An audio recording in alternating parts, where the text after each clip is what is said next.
Good morning आप सभी को। A very very good morning. Vijay बेटा खुश रहिए। गुड मॉर्निंग आप सभी को। A very very good morning. Alright, नमस्ते आप सभी को। नमस्ते, गुड मॉर्निंग। ओके, चलिए हम लोग कल जब तक बच्चे ऑनलाइन आ रहे हैं, मेरे पास कल कुछ बच्चों ने एक डाउट पूछा था। ठीक है, जैसा कि आप सबको विदित है, आज हम स्टार्ट करने जा रहे हैं केमिस्ट्री का एक बेहद ही इंटरेस्टिंग, बेहद ही शानदार chapter, that is chemical equilibrium. लेकिन चैप्टर शुरू करने के पहले दो सवाल जो एटॉमिक स्ट्रक्चर एक्सरसाइज 3 से हैं, मैं एक बार वो डिस्कस करना चाहता हूं। और क्योंकि अभी आपने मॉडर्न फिजिक्स नहीं पढ़ी है, इसलिए वो सवाल मैं डिस्कस कर रहा हूं। ठीक है, क्या बात है सिराजुल बेटा, बहुत बहुत बधाई आपको। केमिस्ट्री में 180 नंबर, बहुत बहुत बधाई। ठीक है, हाँ अभिषेक कुमार ले लिया आपका नाम। ऑलराइट, चलिए जब तक बाकी बच्चे जल्दी से ऑनलाइन आ रहे हैं, मैं आप सबसे एक बेहद ही इंटरेस्टिंग सवाल डिस्कस कर रहा हूं एटॉमिक स्ट्रक्चर से, और उसके बाद फिर हम लोग स्टार्ट करेंगे केमिकल इक्विलिब्रियम बच्चों। ठीक है, तो एक बार ध्यान से सुन लीजिए जो मैं कह रहा हूं। एक्सरसाइज 3 का problem number 21 and 22 atomic structure से। ठीक है, ये दोनों सवाल एक बार सुन लीजिए। कुछ बच्चों ने मुझसे डाउट पूछा था, तो इसे मैं कॉमन डिस्कशन में ले रहा हूं। एक्सरसाइज 3 का 21 एंड 22 आप सबका पूरा ध्यान चाहिए बेटा। चैट बॉक्स में लिखना नहीं है, आपका पूरा ध्यान चाहिए। मैं आपसे कुछ डिस्कस कर रहा हूं। अगर आपके साथ पास मॉड्यूल है तो प्लीज मॉड्यूल ओपन कर ले, और मॉड्यूल ओपन करके आप ये सवाल नंबर 21 और सवाल नंबर 22 देखिए। ऑलराइट, फिर अपन स्टार्ट करेंगे केमिकल इक्विलिब्रियम। सवाल नंबर 21 क्या कह रहा है बेटा, हमारे पास एक एटम है हाइड्रोजन का, उसमें इलेक्ट्रॉन ग्राउंड स्टेट पर है।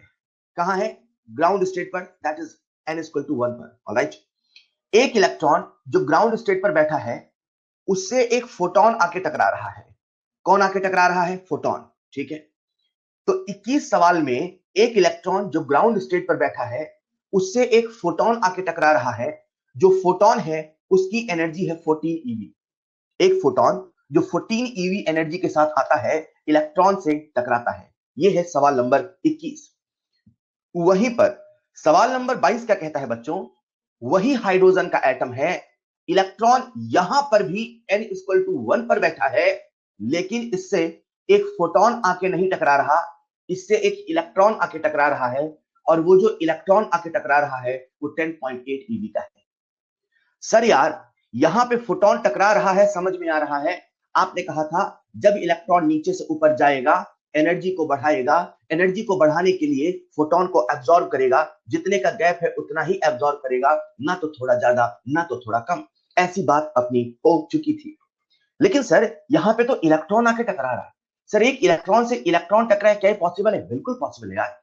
अजीब तो आपको तब लगना चाहिए इलेक्ट्रॉन से फोटोन टकराया, पर क्योंकि आपने पढ़ा कि ईएम वेव का डुअल नेचर होता है, इसी वजह आप समझ पाए कि डुअल नेचर होने की वजह से फोटोन भी इलेक्ट्रॉन को एनर्जी ट्रांसफर कर सकता है। इलेक्ट्रॉन तो एक पार्टिकल है बेटा, तो पार्टिकल को एनर्जी पक्का ही ट्रांसफर करेगा।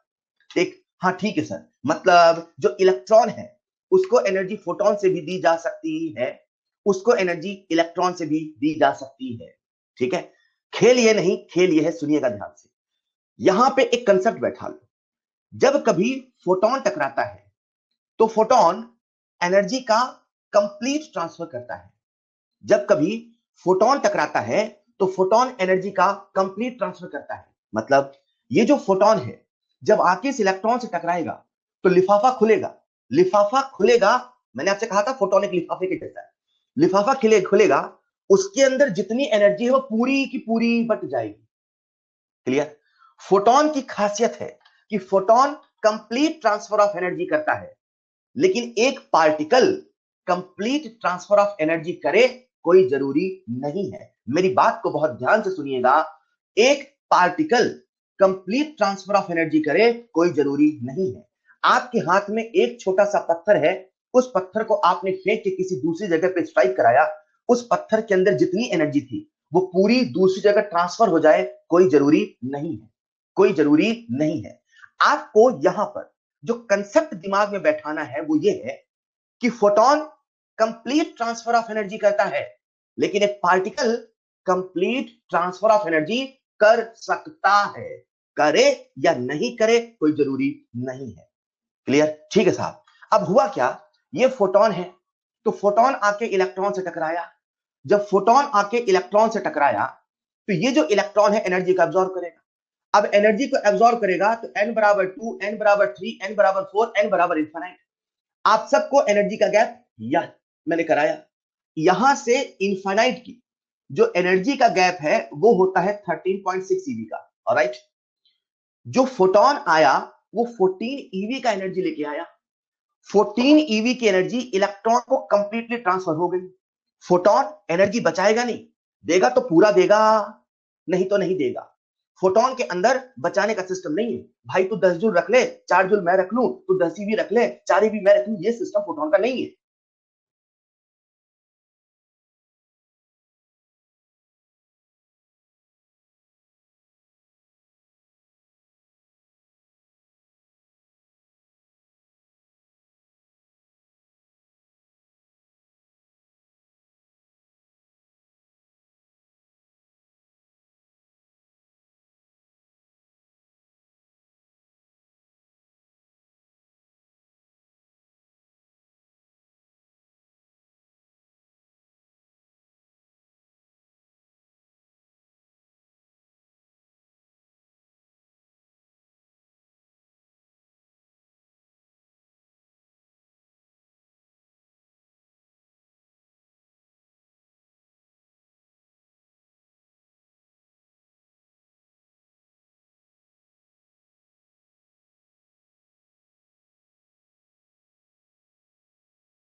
क्या अभी आवाज क्लियर आ रही है?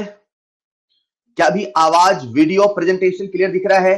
ठीक है, ठीक है। चलिए, मैंने आपका मैसेज देख लिया था, नेटवर्क गायब है, मैंने उसके आगे कुछ नहीं बोला, डोंट वरी।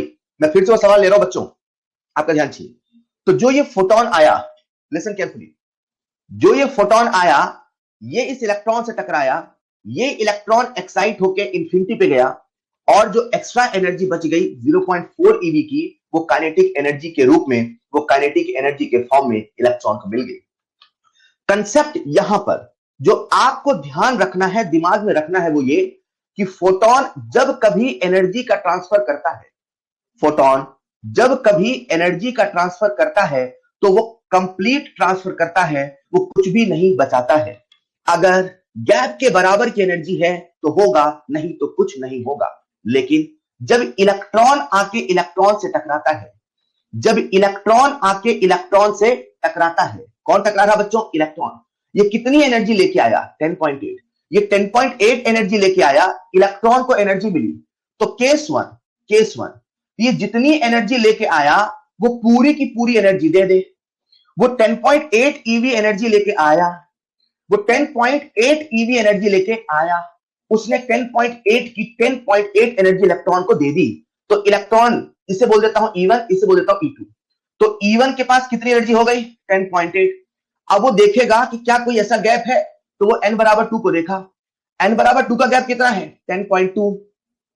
n बराबर 3 का गैप कितना है? 12.09। मतलब जब उसको 10.8 eV की एनर्जी मिली, तो 10.8 eV ना तो n बराबर 2 के गैप के बराबर है, ना तो n बराबर 3 के गैप के बराबर है। मतलब ये जो एनर्जी मिली, इस एनर्जी से इलेक्ट्रॉन में थोड़ा मूवमेंट होगा, थोड़ा मोमेंटम होगा, थोड़ा हल्का सा डिस्प्लेस होगा, लेकिन जहां है वही रहेगा। अगर उसने कंप्लीट एनर्जी का ट्रांसफर कर दिया, मैं नहीं कह रहा हूं वो करेगा, मैं कह रहा हूं अगर करेगा तो इलेक्ट्रॉन कहीं नहीं जाएगा। No excitation, no deexcitation. मैं इसमें लिख दूंगा कि इलेक्ट्रॉन का यहां पे ट्रांजिशन नहीं होगा। नो ट्रांजिशन, इलेक्ट्रॉन का ट्रांजिशन नहीं होगा। नो ट्रांजिशन, इलेक्ट्रॉन का ट्रांजिशन नहीं होगा। सर क्या कोई गारंटी है कि उसको 10.8 मिले? कोई गारंटी नहीं है। हो सकता है कि उसको 10.8 नहीं मिला, हो सकता है उसको एग्जैक्टली 10.2 मिला। ये 10.8 एनर्जी लेके आया, इसको 10.2 देता है और इसके पास 0.6 बच जाता है, और इसके पास 0.6 बच जाता है। सर किसको 10.2 मिला? E1 को। किसके पास बच गया? E2 को। सर इलेक्ट्रॉन एनर्जी बचा लेगा? बिल्कुल, पार्टिकल बचा लेगा। पार्टिकल बचा सकता है। अगर वो फोटोन होता तो कुछ नहीं बचाता, तो वो कुछ नहीं बचाता। Is this clear? ठीक है साहब। तो इलेक्ट्रॉन को जो एनर्जी मिली, वो मान लो अगर 10.2 मिली तो हम कहेंगे अच्छा 10.2 मिल गई, मतलब ये 1 से 2 के गैप के बराबर है, मतलब जो E1 इलेक्ट्रॉन है उसका एक्साइटेशन होगा और वो एक्साइट होके बच्चों पहुंच जाएगा सेकंड ऑर्बिट में। सर क्या गारंटी है कि 10.2 मिला हो? कोई गारंटी नहीं है। मैं ये नहीं कह रहा हूं ये होगा, मैं ये नहीं कह रहा हूं ये होगा, मैं ये कह रहा हूं ये हो सकता है, मैं ये कह रहा हूं ये हो सकता है। मैं संभावनाओं की बात कर रहा हूं, मैं गारंटी की बात नहीं कर रहा हूं। मैं ये नहीं कह रहा हूं कि इलेक्ट्रॉन 2 में जाएगा, मैं ये नहीं कह रहा हूं कि इलेक्ट्रॉन कहीं नहीं जाएगा, मैं ये नहीं कह रहा हूं कि 10.2 मिलेगा, मैं ये नहीं कह रहा हूं कि 10.8 मिलेगा, मैं ये कह रहा हूं कि E2 कुछ भी एनर्जी दे सकता है। वो 10.2 दे, वो 4 दे, 5 दे, 6 दे, 7 दे, ये उसकी इच्छा है भैया, वो कितना दे रहा है। We are talking about possibilities. मतलब सर ऐसा भी तो हो सकता है कि वो जो इलेक्ट्रॉन आया उसने E1 को एनर्जी 5 eV दी। हाँ बिल्कुल हो सकता है, बिल्कुल हो सकता है। तो जब वो 5 eV देगा तो इलेक्ट्रॉन ना तो 2 पे जाएगा, ना तो 3 जाएगा, ना कहीं जाएगा। अगेन इस सवाल में आपको यही ध्यान रखना है कि जब फोटोन एनर्जी का ट्रांसफर करेगा तो वो कंप्लीट ट्रांसफर करेगा, लेकिन एक इलेक्ट्रॉन कंप्लीट ट्रांसफर नहीं करेगा, या कर भी सकता है या नहीं भी कर सकता है। पार्टिकल के लिए संभावनाएं हैं, फोटोन के लिए कंफर्म है। क्लियर? क्लियर? तो जब आप मॉडर्न फिजिक्स में फोटो इलेक्ट्रिक इफेक्ट पढ़ेंगे तो ये चीज आपको और अच्छे से क्लियर हो जाएगी। अभी आपके एक्सरसाइज 3 में सवाल था, कुछ बच्चों ने मुझसे व्हाट्सएप में डाउट पूछा था, तो ये मैंने आपसे डिस्कस कर लिया। मैंने कहा क्लास में कॉमन डाउट में डिस्कस करूंगा। ये है एक्सरसाइज 3 का सवाल नंबर 21 और 22। फिर भी किसी बच्चे को डाउट है तो feel free to call me and ask me. Is this clear? तो ये रहा सवाल नंबर 21 और 22। सभी लोग गहरी सांस ले लें और हम शुरू करने वाले हैं एक बेहतरीन शानदार chapter, that is chemical equilibrium. सभी लोग गहरी सांस ले लें और हम शुरू करने वाले हैं एक शानदार चैप्टर, केमिकल इक्विलिब्रियम। आप सबका पूरा ध्यान चाहिए बच्चों। ऑलराइट, नंबर वगैरह लास्ट में देंगे, पहले ध्यान से सुनना है। तो मैं आपको फिर से नियम बता दूं, जब मैं स्क्रीन पे लिख रहा हूं, आप सबको चैट बॉक्स में नहीं लिखना है, ध्यान से सुनना है, हो सके तो कॉपी में लिखना है। ठीक है? आइए स्टार्ट करते हैं chemical equilibrium lecture 1 by TNN Mishra. Alright, तो आप सबके सामने है chemical equilibrium. Sir chemical equilibrium है क्या? केमिस्ट्री के 3 सबसे अहम सवाल हैं, 3 क्वेश्चंस ऑफ केमिस्ट्री। उसमें से सबसे पहला सवाल है आखिर कुछ क्यों होता है? कुछ क्यों होता है, कोई रिएक्शन क्यों होती है, इसका आंसर हमें देता है थर्मोडायनेमिक्स। और केमिस्ट्री का दूसरा सवाल है जब कभी कुछ होता है तो कितना होता है, किस हद तक होता है, कहां तक कंप्लीट होता है, कितना कंप्लीट होगा, कितना बचेगा, that is extent of reaction. Chemistry के 3 सवाल।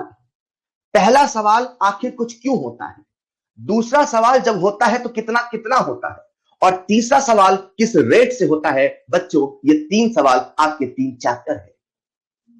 कुछ क्यों होता है पूरा एक चैप्टर है थर्मोडायनेमिक्स, जब होता है तो कितना होता है पूरा एक चैप्टर है केमिकल इक्विलिब्रियम। तो आज आप सब पढ़ रहे हैं केमिकल इक्विलिब्रियम। केमिकल इक्विलिब्रियम पढ़ने के लिए पहले अपने को कुछ बेसिक बातों को समझना होगा, या जब कभी कुछ नया चैप्टर शुरू होता है तो उसमें नए नए टर्मिनोलॉजी होते हैं, नए नए शब्द होते हैं, उन शब्दों का मतलब सीख लेते हैं, फिर अपन उन्हीं शब्दों से खेल खेलते हैं। तो जब चैप्टर नया शुरू होगा तो अपने को कुछ नए टर्म सीखने हैं। वो टर्म्स क्या है? सर आखिर केमिकल रिएक्शन क्या है? आप सभी जानते हैं कि केमिकल रिएक्शन क्या है।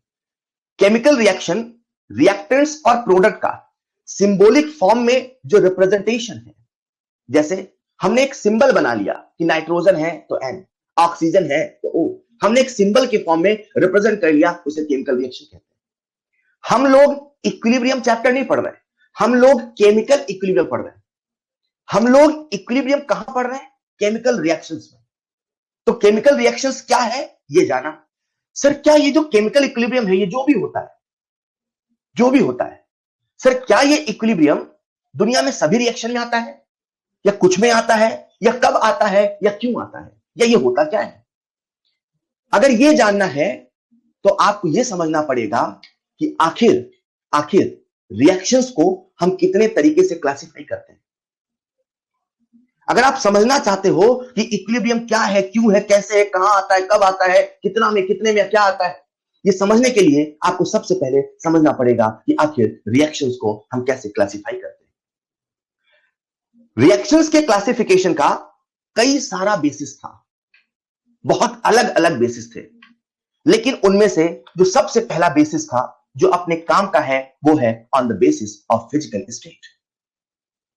हमने रिएक्शंस को फिजिकल स्टेट के बेसिस पे क्लासिफाई किया। तो मैंने कहा हमने क्लासिफाई किया कि फिजिकल स्टेट के बेसिस पे दुनिया में दो तरह की रिएक्शंस है, या तो वो होमोजीनियस होंगी या तो वो हेटेरोजीनियस होंगी। सर ये होमोजीनियस रिएक्शंस क्या होती है?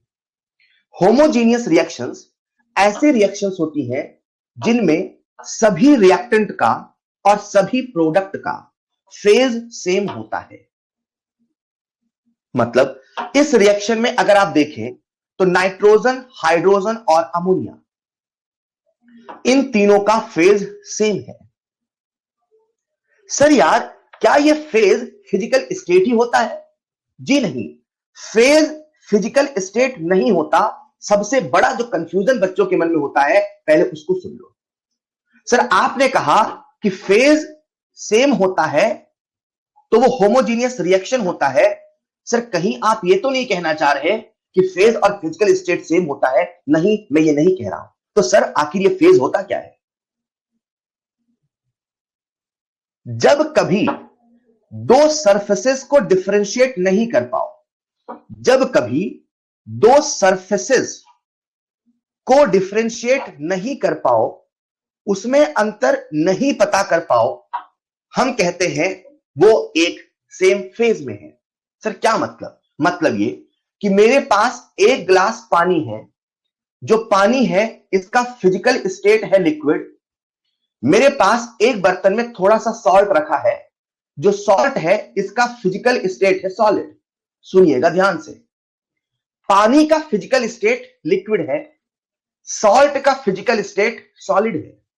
जब हमने सॉल्ट को पानी में मिला के सॉल्यूशन बनाया, वो जब सॉल्यूशन को हमने देखा तो नमक जिसका फिजिकल स्टेट सॉलिड था, पानी जिसका फिजिकल स्टेट लिक्विड था, जब हमने पानी में नमक को मिला के सॉल्यूशन को देखा तो हमें नमक और पानी में अंतर पता नहीं चला। भले पानी के अंदर जो नमक है वो सॉलिड था, वो सॉलिड है और सॉलिड रहेगा, लेकिन फिर भी जो सॉल्यूशन बन गया उसमें हमें नमक और पानी के सरफेस में अंतर पता नहीं चला। हम ये देख के नहीं बता सकते कि सर ऊपर नमक दिख रहा है, नीचे नहीं दिख रहा। No, this is not possible. जब कभी दो सरफेसेस के बीच में डिफरेंशिएशन नहीं होता है, अंतर नहीं पता चलता है, हम कहते हैं वो सेम फेज में है। हम कहते हैं वो सेम फेज में है। लिक्विड पानी का फिजिकल स्टेट लिक्विड था, नमक का फिजिकल स्टेट लिक्विड था। नमक को पानी में मिलाया, वो जो नमक पानी में आया उसका फिजिकल स्टेट आज भी सॉलिड है, सॉलिड था और जमने के बाद भी सॉलिड ही रहेगा। लेकिन अगर पानी में मिले नमक से कोई मुझसे पूछे कि सर ये जो सॉल्यूशन इसका फिजिकल स्टेट क्या है, तो फिजिकल स्टेट अलग चीज है। कोई मुझसे पूछे इसका फेज क्या है, मैं कहूंगा साहब वो जो फेज है नमक का वो लिक्विड है। नमक का फेज लिक्विड है। हाँ, फिजिकल स्टेट सॉलिड था, सॉलिड है, सॉलिड रहेगा। पर जब हमने नमक को देखा, हमें वो कैसा नजर आया? हमें वो इसी पानी में मिला हुआ नजर आया। हमें पानी और सॉल्ट की सरफेस में अंतर पता नहीं चला, तो अपन कहेंगे कि जो सॉल्ट है उसका जो फेज है वो लिक्विड है। सॉल्ट का फेज लिक्विड है, पर फिजिकल स्टेट सॉलिड है। फेज क्या है सर? जब दो सरफेस में अंतर पता नहीं चले, वो सेम फेज होता है, और जो सेम फेज में होता है वो होमोजीनियस होता है। कभी कभी फिजिकल स्टेट अलग है, तब भी फेज सेम हो सकता है। जैसे यहां पे जो सॉल्यूशन बना, तो जो ये सॉल्यूशन बना, इस सॉल्यूशन में सॉल्ट भी है और वाटर भी है, लेकिन अगर कोई मुझसे इसका फेज पूछता है तो मैं कहूंगा साहब इसका जो फेज है वो तो लिक्विड ही है। फेज और फिजिकल स्टेट अलग है। तो मैंने कहा रिएक्शंस को क्लासिफाई करने की आवश्यकता थी। रिएक्शंस को कई तरीके से क्लासिफाई किया। उसमें सबसे पहला जो क्लासिफिकेशन था वो था फेज के बेसिस पे। तो वो दो तरीके से क्लासिफाई होती है, एक होती है होमोजीनियस, दूसरी होती है हेटेरोजीनियस। होमोजीनियस रिएक्शन एक ऐसे रिएक्शन है जिसमें सभी रिएक्टेंट और सभी प्रोडक्ट एक ही फेज में है। हेटेरोजीनियस रिएक्शन एक ऐसे रिएक्शन है जिसमें रिएक्टेंट या प्रोडक्ट या कोई भी एक रिएक्टेंट या कोई भी एक प्रोडक्ट या एक से ज्यादा रिएक्टेंट या एक से ज्यादा प्रोडक्ट का फेज डिफरेंट है। गौर करें, यहां पे ये सॉलिड है, यहां पे ये गैस है, यहां पे ये सॉलिड है, यहां पे ये गैस है। मतलब आप यहां पे सॉलिड और गैस के सरफेस में अंतर पता कर पाएंगे। इमेजिन करो कहीं पे जिंक रखा है, जिंक के ऊपर कार्बन डाइऑक्साइड है, तो कार्बन डाइऑक्साइड गैस का सरफेस अलग है, जिंक का सरफेस आपको अलग दिखाई देगा। दोनों में अंतर किया जा सकता है, इसीलिए अपन कहेंगे ये हेटेरोजीनियस है। अच्छा, दो तरह की रिएक्शन होती है, एक होमोजीनियस होती है, एक हेटेरोजीनियस होती है। सर हम तो इक्विलिब्रियम पढ़ रहे हैं, हमारे क्या काम का? मैं तो बता रहा हूं बेटा, रिएक्शन को कई तरीके से क्लासिफाई किया गया। अच्छा, ये क्लासिफिकेशन का एक तरीका है। हाँ, ये क्लासिफिकेशन का एक तरीका है। तो सर और भी तरीके होंगे? बिल्कुल और भी तरीके हैं। तो सर अगला तरीका क्या है? जो अगला तरीका है क्लासिफिकेशन का वो है on the basis of heat. दुनिया में कुछ रिएक्शंस ऐसी होती थी, जब रिएक्टेंट से प्रोडक्ट बनता था तो या तो एनर्जी रिलीज होती थी या तो एनर्जी एब्जॉर्ब होती थी। दुनिया में कुछ रिएक्शंस ऐसी थी, जब रिएक्टेंट से प्रोडक्ट बनता था, जब रिएक्शन प्रोसीड होती थी, या तो एनर्जी रिलीज होती थी या तो एनर्जी एब्जॉर्ब होती थी। जब एनर्जी रिलीज होती थी तो हमने उसे कहा एक्सोथर्मिक रिएक्शन, जब एनर्जी एब्जॉर्ब होती है तो उसे हमने कहा एंडोथर्मिक रिएक्शन। अच्छा, मतलब दुनिया में दो तरह की रिएक्शन है, या तो वो एंडोथर्मिक है या तो वो एक्सोथर्मिक है। अच्छा, एक्सो मतलब हीट रिलीज हो रही है, अच्छा एंडो मतलब हीट एब्जॉर्ब हो रही है। तो दुनिया में दो तरह की रिएक्शन है, या तो हीट रिलीज हो रही है या तो हीट एब्जॉर्ब हो रही है। मैंने कहा बिल्कुल सही है। इसको आप थोड़ा ऐसे समझना बच्चों, क्योंकि कई बार आप सबको पेपर प्रेजेंटेशन में दिक्कत आती है। जब पेपर में रिएक्शंस लिखी होती हैं तो आपको दिक्कत आती है। तो मैं एक बार आपसे डिस्कस कर रहा हूं आखिर एक्सो और एंडो को कैसे लिखते हैं, आपका ध्यान चाहिए बच्चों। मैंने कहा एक्सोथर्मिक ऐसी रिएक्शंस हैं जिसमें एनर्जी रिलीज होती है। ठीक है साहब, एनर्जी रिलीज हो रही है, मतलब पहले रिएक्टेंट था, रिएक्टेंट से प्रोडक्ट बना तो एनर्जी रिलीज हुई। तो रिएक्टेंट की जो एनर्जी थी, जिसे अपन बोल रहे हैं इंथैल्पी, इंथैल्पी क्या है इसको आप डिटेल में थर्मो में सीखोगे।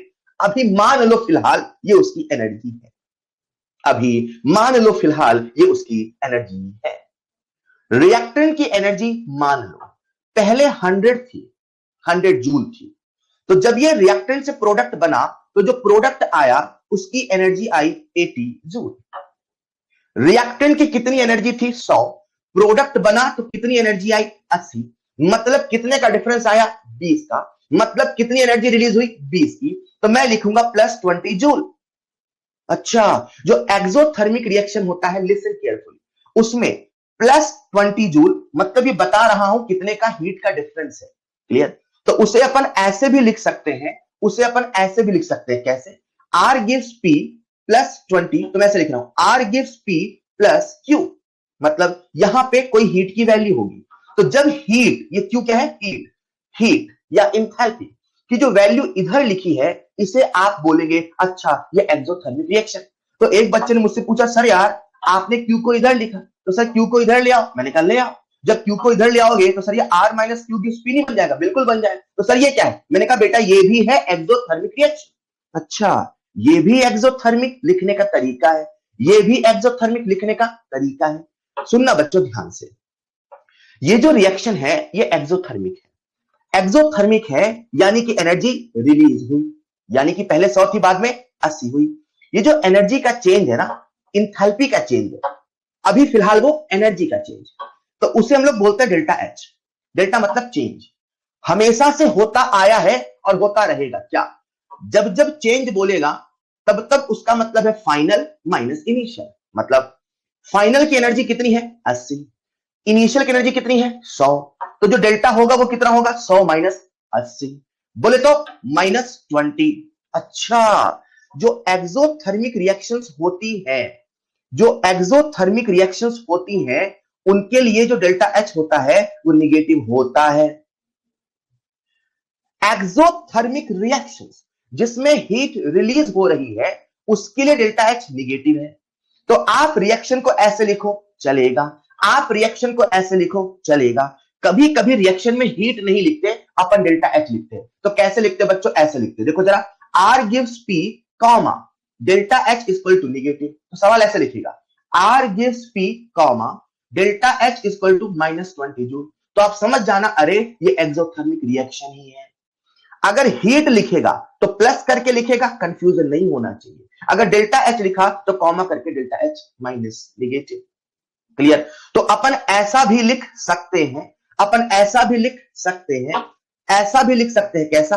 R gives P, comma delta H equal to negative. समझ जाना, अरे ये तो एक्सोथर्मिक रिएक्शन है। अभी हम इक्विलिब्रियम चैप्टर को समझने के लिए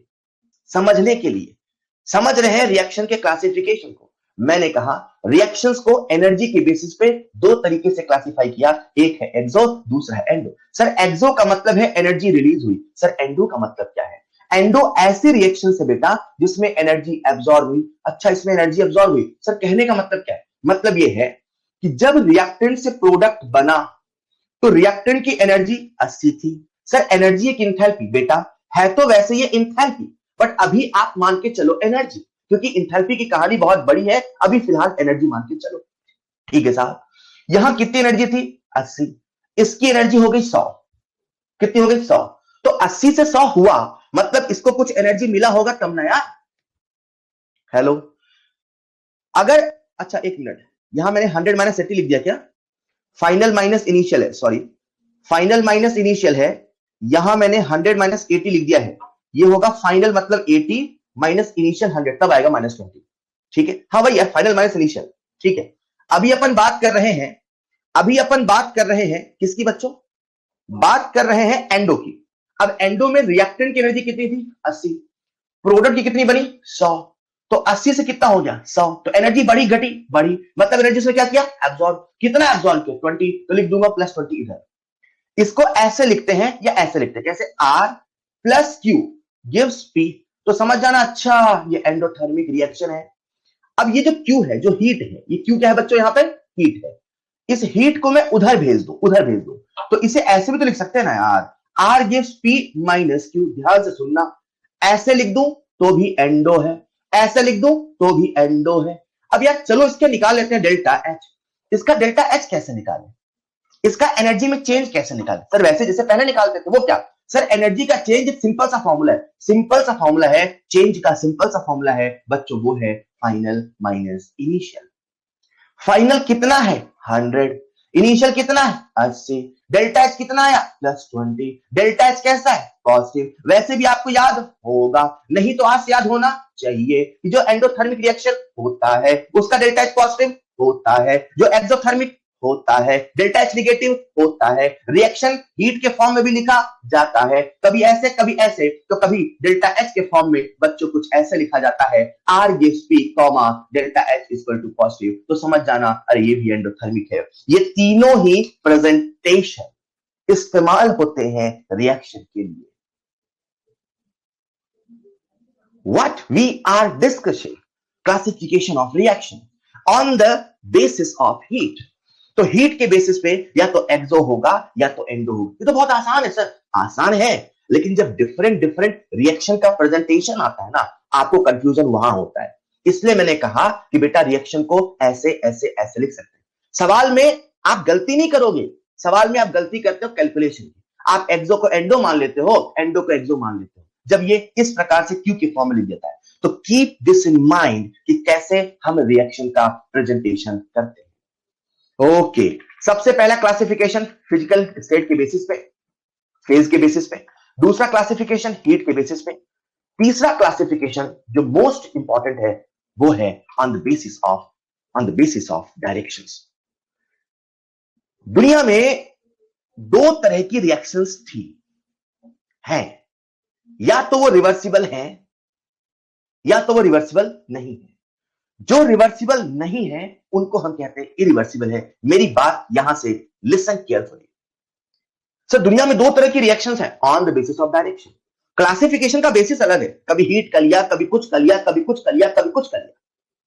लेकिन अभी हम किसकी बात कर रहे हैं? On the basis of direction. Direction के बेसिस पे रिएक्शंस को दो तरीके से क्लासिफाई किया, या तो वो रिवर्सिबल थी या तो रिवर्सिबल नहीं थी, मतलब या तो वो इरिवर्सिबल थी। जो रिएक्शंस इरिवर्सिबल थी वो भी कुछ कंडीशंस पर रिवर्सिबल हो जा रही थी। सर ये रिवर्सिबल होता क्या है? जैसा कि इसका नाम ही मतलब बता रहा है, रिवर्सिबल, जो रिवर्स डायरेक्शन में आ जाए, जो लौट के घर को आ जाए। मतलब एक रिएक्शन है जिसमें रिएक्टेंट से प्रोडक्ट का फॉर्मेशन हो रहा है, रिएक्टेंट से प्रोडक्ट का फॉर्मेशन हो रहा है, ये रिएक्शन है। रिएक्टेंट से प्रोडक्ट बन रहा है, मतलब ये फॉरवर्ड डायरेक्शन में जा रहा है। बाय कन्वेंशन इसे हम लोग फॉरवर्ड बोलते हैं। अच्छा, रिएक्टेंट से प्रोडक्ट बन रहा है, फॉरवर्ड डायरेक्शन में जा रहा है। दुनिया में कुछ रिएक्शंस ऐसी होती हैं जो रिवर्सिबल होती हैं, रिवर्सिबल होती हैं, वो रिवर्स डायरेक्शन में आती है। मतलब ये उनका स्वभाव है, उनका नेचर है, उनका गुण है, उनकी कैरेक्टरिस्टिक्स है। हर रिएक्शन रिवर्सिबल नहीं होती, पर कुछ रिएक्शन रिवर्सिबल होती है, और जो रिएक्शन रिवर्सिबल होती है उसका ये गुण है कि वो लौट के रिएक्टेंट की तरफ आएगा। मतलब रिएक्टेंट से प्रोडक्ट बनेगा, धीरे धीरे प्रोडक्ट से रिएक्टेंट भी बनने लगेगा। ऐसी रिएक्शंस को अपन कहते हैं reversible reactions. Reversible reactions. There are certain reactions which have tendency and property to reverse back, to convert back into reactant. जैसे आपके सामने एक रिएक्शन लिखी है अमोनिया फॉर्मेशन की, जैसे आपके सामने एक रिएक्शन लिखी है Fe3O4 की, जैसे आपके सामने एक रिएक्शन लिखी है HI की। सर क्या हमें याद करना होगा? नहीं, मैं तो बता रहा हूं कि बेटा ये रिवर्सिबल है। जो रिवर्सिबल रिएक्शन होती है वो फॉरवर्ड भी जाती है, वो बैकवर्ड भी जाती है। जो रिवर्सिबल रिएक्शंस होती हैं वो इधर भी जाएंगी, इधर भी जाएंगी। जो रिवर्सिबल रिएक्शंस होती हैं उनकी एक सबसे सबसे खास बात होती है, सबसे खास बात होती है कि जो रिवर्सिबल रिएक्शन है वो कभी खत्म नहीं होती है। एक रिएक्शन जो रिवर्सिबल है, it will never complete. Mole concept पढ़ा करते थे, रिएक्टेंट खत्म हो जाता था, प्रोडक्ट बनता था। अगर वो रिएक्शन रिवर्सिबल है तो कभी भी रिएक्शन खत्म नहीं होगी, कभी भी रिएक्टेंट खत्म नहीं होगा, कभी भी जितना रिएक्टेंट लिया था पूरा का पूरा प्रोडक्ट नहीं बनेगा। सर ऐसा क्यों? रिवर्सिबल रिएक्शन जो रिवर्स डायरेक्शन में आती है कभी खत्म नहीं हो पाती है। उसके खत्म न होने की वजह है उसके जीवन में इक्विलिब्रियम आ जाता है। रिवर्सिबल रिएक्शन जो रिवर्स डायरेक्शन में आती है कभी खत्म नहीं हो पाती है। एक रिवर्सिबल रिएक्शन कभी एंड नहीं होगी, इसकी वजह यह है उसके जीवन में इक्विलिब्रियम आ जाता है। These reactions can attain equilibrium. ये जो रिएक्शंस हैं रिवर्सिबल रिएक्शन, इक्विलिब्रियम इन्हीं के जीवन में आता है। सर आखिर ये इक्विलिब्रियम क्या कहलाता है, का क्या क्यों कैसे आता है? पहले तो ये समझो आखिर इक्विलिब्रियम कहां आता है। कुछ रिएक्शंस ऐसी होती हैं जो रिवर्सिबल होती हैं, इक्विलिब्रियम वहीं आता है। बच्चों में एक मजे की बात बताऊं, जो रिएक्शन रिवर्सिबल होती है, जैसे मान लो ये H2+I2 से बन रहा है HI, ठीक है? तो पहले बना HI, पहले प्रोडक्ट बना, अब प्रोडक्ट से धीरे धीरे रिएक्टेंट बनने लगा। अगर आप ये रिएक्शन क्लोज कंटेनर में करवाओगे तभी इस रिएक्शन में इक्विलिब्रियम आएगा। क्यों सर? अरे मान लो कंटेनर क्लोज नहीं ओपन होता तो जो प्रोडक्ट बना होता। वो यहां से बाहर एस्केप कर गया, होता। जब वो नहीं रहा, होता। तो वापस लौट के कैसे आया, होता। इसीलिए कहा जाता है जो रिवर्सिबल रिएक्शंस होती हैं उनमें जो इक्विलिब्रियम आता है वो तभी आता है अक्सर जब उसे हम क्लोज कंटेनर में कराते हैं। मेरी बातों को ध्यान से सुनिएगा, मैंने नहीं कहा हमेशा क्लोज कंटेनर में करवाते हैं, मैंने कहा रिएक्शंस रिएक्शंस जिनमें इक्विलिब्रियम आना होता है अक्सर उन्हें क्लोज कंटेनर में करवाते हैं। क्लोज कंटेनर में इसलिए करवाते हैं ताकि कुछ एस्केप ना कर जाए। मतलब सर अगर कोई रिएक्शन ऐसी है जिसमें कुछ बाहर नहीं जा रहा तो वो ओपन कंटेनर में भी इक्विलिब्रियम आएगा, बिल्कुल आएगा, आएगी। क्लोज कंटेनर का लॉजिक है कि चीजें एस्केप नहीं करनी चाहिए। अगर एस्केप कर रही तो भैया अमाउंट चेंज होगा, अमाउंट चेंज होगा तो इक्विलिब्रियम नहीं आएगा। मतलब अगर कोई रिएक्शन ऐसी है जिसको हम ओपन कंटेनर में करवा रहे हैं उससे कुछ एस्केप नहीं कर रहा है तो उसमें भी इक्विलिब्रियम आ सकता है, बिल्कुल आएगा, बिल्कुल आएगा और आएगा, आप देखना सवाल करेंगे। अच्छा ठीक ठीक ठीक। तो कुछ रिएक्शंस ऐसी होती हैं जो रिवर्सिबल होती हैं, वो कभी खत्म नहीं होती हैं, उन्हीं में इक्विलिब्रियम आता है। सर आखिर ऐसी कितनी रिएक्शन होती है? बेटा ऐसी बहुत सारी रिएक्शंस होती हैं। आप इनऑर्गेनिक ऑर्गेनिक में ऐसी बहुत सारी रिएक्शन पढ़ोगे, लेकिन फिर भी मैं कुछ जनरल रिएक्शंस आपको बता दूं, कुछ एग्जांपल्स आपको बता दूं। जो भी वीक एसिड और वीक बेस की रिएक्शन होती है, वीक एसिड वीक बेस की जो रिएक्शन होती है इसमें भी इक्विलिब्रियम आता है।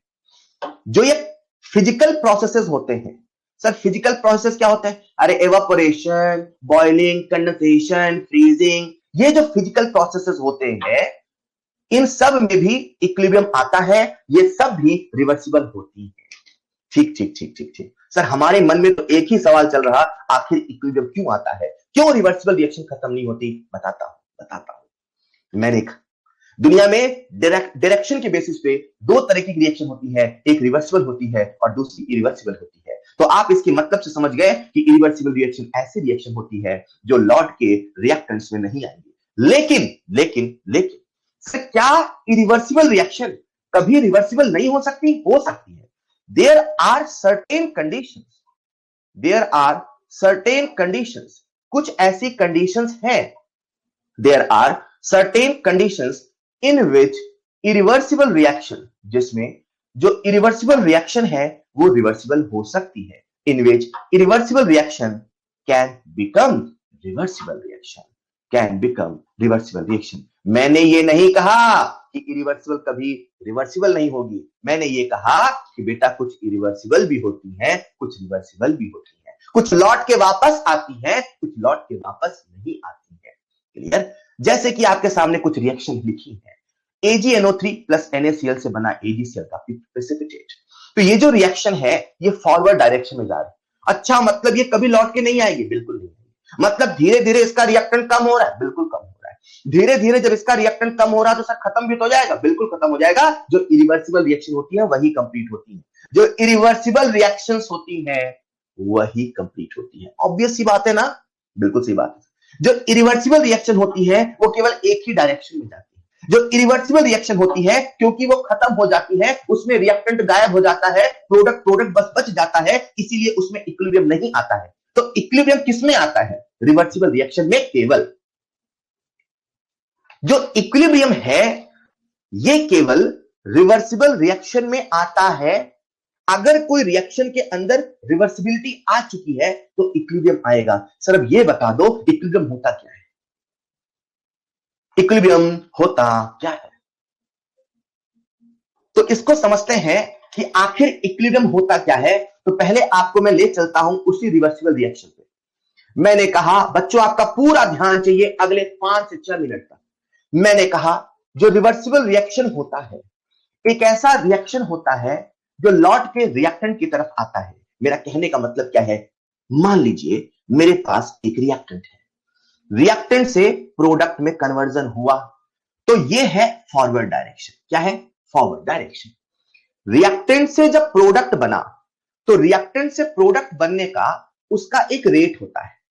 आप सब 12th पढ़ के आए हो, आपने रेट वर्ड को सुना है, तो मैं ऐसे बोल देता हूं कि जो रिएक्टेंट है शुरू में उसकी कंसंट्रेशन बहुत ज्यादा है। सही बात है सर, शुरू में हमने केवल रिएक्टेंट लिया होगा प्रोडक्ट नहीं रहा होगा, सही बात है।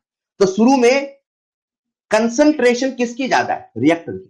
और आप सब जानते हैं केमिकल काइनेटिक्स, थोड़ा सा आप जानते हो, आपको फील करा दूं, नहीं जानते तो अपन डिस्कस नहीं करते, पर आप जानते हो तो आपको डिस्कस कर रहा हूं। जो रिएक्शन का रेट होता है वो कंसंट्रेशन के डायरेक्टली प्रोपोर्शनल होता है। तो शुरू में किसका कंसंट्रेशन ज्यादा है? रिएक्टेंट का। तो किसका रेट ज्यादा है? रिएक्टेंट का। तो मान लीजिए शुरू में रिएक्टेंट का रेट है, मान लीजिए शुरू में रिएक्टेंट का रेट है 10 मोल पर सेकेंड, मतलब एक एक सेकंड में रिएक्टेंट के 10-10 मोल जा रहे हैं, प्रोडक्ट बना रहे हैं। T इक्वल टू 0 पर, सर ये क्या होता है? ये वो समय होता है जब रिएक्शन की शुरुआत हुई थी। ये वो समय नहीं जब दुनिया की शुरुआत हुई थी, ये वो समय है जब रिएक्शन की शुरुआत हुई थी। जब रिएक्शन की शुरुआत हुई थी उस समय केवल रिएक्टेंट था, रिएक्टेंट का कंसंट्रेशन मैक्सिमम था, रिएक्टेंट का कंसंट्रेशन मैक्सिमम था तो रेट भी मैक्सिमम था। शुरू में 10 मोल प्रति सेकंड की रफ्तार से प्रोडक्ट बनाया था। सही बात है सर, सही बात है। तो जब रिएक्टेंट से प्रोडक्ट बना तो 2 इक्वल 0 पे इसके कितने आ गए? 10 मोल। अब धीरे धीरे इसके कंसंट्रेशन भी बढ़ रहे हैं। ये रिएक्शन का स्वभाव रिवर्सिबल है। जैसे जैसे प्रोडक्ट का कंसंट्रेशन बढ़ेगा तो कंसंट्रेशन बढ़ने से रेट बढ़ेगा, रिएक्शन बैकवर्ड डायरेक्शन में आएगा क्योंकि इसका स्वभाव है। ये रिवर्सिबल रिएक्शन है, फॉरवर्ड भी जाएगा बैकवर्ड भी आएगा। शुरू में जो प्रोडक्ट है वो बिल्कुल 0 था, धीरे धीरे प्रोडक्ट बनता गया, उसका कंसंट्रेशन बढ़ता गया, रेट बढ़ता गया। पहले 1 मोल प्रति सेकंड आया होगा, फिर 2 मोल, फिर 3 मोल, फिर 4 मोल, फिर 5 मोल। लिसन केयरफुली, रिएक्टेंट से प्रोडक्ट बन रहा है, प्रोडक्ट से रिएक्टेंट बन रहा है, समय के साथ साथ रिएक्टेंट का कंसंट्रेशन घट रहा है, समय के साथ साथ प्रोडक्ट का कंसंट्रेशन बढ़ रहा है। कंसंट्रेशन रेट के डायरेक्टली प्रोपोर्शनल होता है।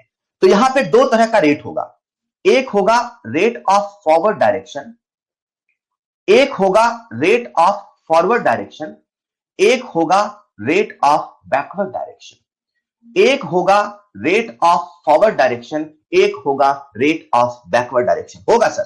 होगा सर।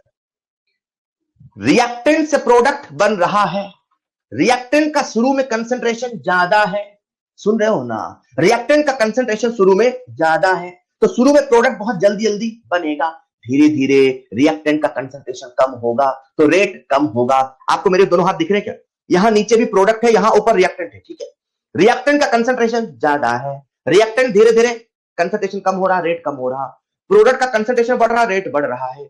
एक का कंसंट्रेशन घट रहा, रेट घट रहा, एक का कंसंट्रेशन बढ़ रहा, रेट बढ़ रहा है। Rate of forward, rate of backward, एक समय के साथ घट रहा, एक समय के साथ बढ़ रहा, एक समय के साथ घट रहा, एक समय के साथ बढ़ रहा। एक समय ऐसा आएगा, एक समय ऐसा आएगा, एक समय ऐसा आएगा जब रेट ऑफ फॉरवर्ड बराबर रेट ऑफ बैकवर्ड हो जाएगा, सब कुछ थम सा जाएगा, सब कुछ थम सा जाएगा।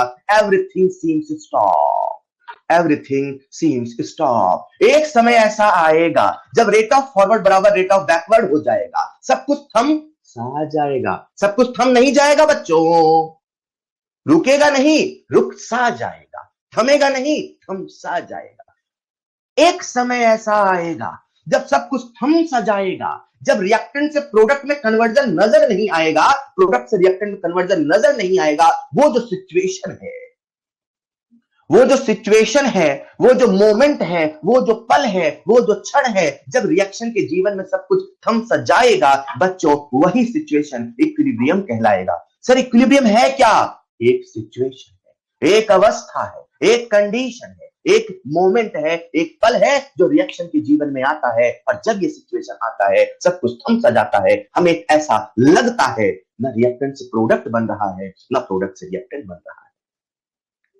मतलब इसको सा फील करो ना यार। शुरू में रिएक्टेंट से प्रोडक्ट बन रहा है तो जो रिएक्टेंट से प्रोडक्ट बनने का रेट है ना बच्चों, वो 10 मोल पर सेकंड है, राइट? Alright sir. तो धीरे धीरे 9 मोल पर सेकंड हुआ, 8 हुआ, 6 हुआ। मान लो जो रिएक्टेंट से प्रोडक्ट का कन्वर्जन है, मान लो पल भर के लिए वो 5 मोल पर सेकंड हो गया, ठीक? घटते घटते कितना हो गया? 5 मोल। अब जो प्रोडक्ट से रिएक्टेंट है उसका भी जो रेट है वो 5 मोल पर सेकंड हो गया। तो कहने का मतलब यह है कि एक सेकंड में रिएक्टेंट से जो प्रोडक्ट बन रहा वो 5 मोल बन रहा, और उसी 1 सेकंड में प्रोडक्ट से रिएक्टेंट भी कितना बन रहा, 5 मोल। तो रिएक्टेंट से प्रोडक्ट कितना बना, 5 मोल। प्रोडक्ट से रिएक्टेंट कितना बना, 5 मोल। इसका भी गया 5 मोल, आया 5 मोल। हमें लगा ना तो कुछ गया ना तो कुछ आया, हमें लगा सर सब कुछ थम सा गया, हमें लगा सर सब कुछ थम सा गया। दिव्यांशु ने कहा सर आगे फील बहुत इंपॉर्टेंट है। तो आखिर इक्विलिब्रियम है क्या? इक्विलिब्रियम एक सिचुएशन है, एक कंडीशन है जब रिएक्शन के जीवन में सब कुछ थम सा जाता है, सब कुछ रुक सा जाता है, और जब ये सिचुएशन आता है तब रेट ऑफ फॉरवर्ड बराबर रेट ऑफ बैकवर्ड आता है। देखो बेटा, किसी चीज को समझाने के, किसी चीज को बताने के कई सारे लॉजिक होते हैं। ये जो आपको इक्विलिब्रियम की डेफिनेशन मैंने बताई है, या किताबों में लिखी जाती है, या आपके जो सिलेबस में बताया जाता है, ये जो इक्विलिब्रियम की डेफिनेशन है ये केमिकल काइनेटिक्स के द्वारा दी गई है। क्यों सर, केमिकल काइनेटिक्स के द्वारा क्यों दी गई है? अरे यार, रेट की बात कर रहा, रेट टर्म किसका दिया हुआ है? काइनेटिक्स का। तो सर ऐसे और भी इसके कंसेप्ट हो सकते हैं, बिल्कुल है। थर्मोडायनेमिक्स भी इक्विलिब्रियम को एक्सप्लेन करता है। ऐसे न जाने कितने और भी कंसेप्ट हैं, लेकिन आपके सिलेबस में केवल केमिकल इक्विलिब्रियम को समझाने का केमिकल काइनेटिक्स का कंसेप्ट है। तो कोई आपसे पूछे कि आरएफ बराबर आरबी, ये जो रेट ऑफ फॉरवर्ड बराबर रेट ऑफ बैकवर्ड की डेफिनेशन इक्विलिब्रियम की है, ये कहां से आई है? This concept derives from chemical kinetics. Chemical kinetics का कहना है कि एक समय ऐसा आएगा जब रेट ऑफ फॉरवर्ड बराबर रेट ऑफ बैकवर्ड हो जाएगा, सब कुछ थम सा जाएगा। थमेगा नहीं, सब कुछ थम सा जाएगा, रुकेगा नहीं, सब कुछ रुक सा जाएगा। वही समय इक्विलिब्रियम कहलाएगा। मजे की बात है, एक रिवर्सिबल रिएक्शन तब तक चलेगी जब तक उसके जीवन में इक्विलिब्रियम ना आ जाए, और वो तब तक चलती है जब तक इक्विलिब्रियम ना आ जाए। जैसे ही उसको इक्विलिब्रियम मिल जाता है, उसके लिए ऐसा है जैसे सब कुछ मिल गया, उसके लिए ऐसा है जैसे जैसे आपको मेडिकल कॉलेज मिल गया। बोले मैं तो खुश नसीब हूं। तो ये कुछ ऐसा है, एक रिएक्शन के अंदर इक्विलिब्रियम आना। तो आप देखना इस चैप्टर में जब हम सारी बातें करेंगे ना, तो सारी बातें इक्विलिब्रियम तक ही होंगी। इक्विलिब्रियम के बाद में कुछ नहीं होता। एक रिएक्शन तब तक चलती है, तब तक उसके अंदर चीजें होती है, जब तक उसके अंदर इक्विलिब्रियम ना आ जाए। और जैसे इक्विलिब्रियम आए, मजाल है कोई इसके इक्विलिब्रियम को डिस्टर्ब कर दे, मजाल है कोई उसके इक्विलिब्रियम को डिस्टर्ब कर दे। क्लियर? तो इक्विलिब्रियम पे आना, मैंने आपसे कुछ लेक्चर्स पहले कहा था कि दुनिया में हर चीज स्टेबल होना चाहती है, और स्टेबल होने के कई रास्ते होते हैं। उनमें से एक रास्ता एनर्जी का है, उनमें से एक रास्ता इक्विलिब्रियम का भी है। इक्विलिब्रियम पे आना एक रिएक्शन के लिए ऐसा है जैसे उसने बहुत ज्यादा स्टेबिलिटी को गेन कर लिया।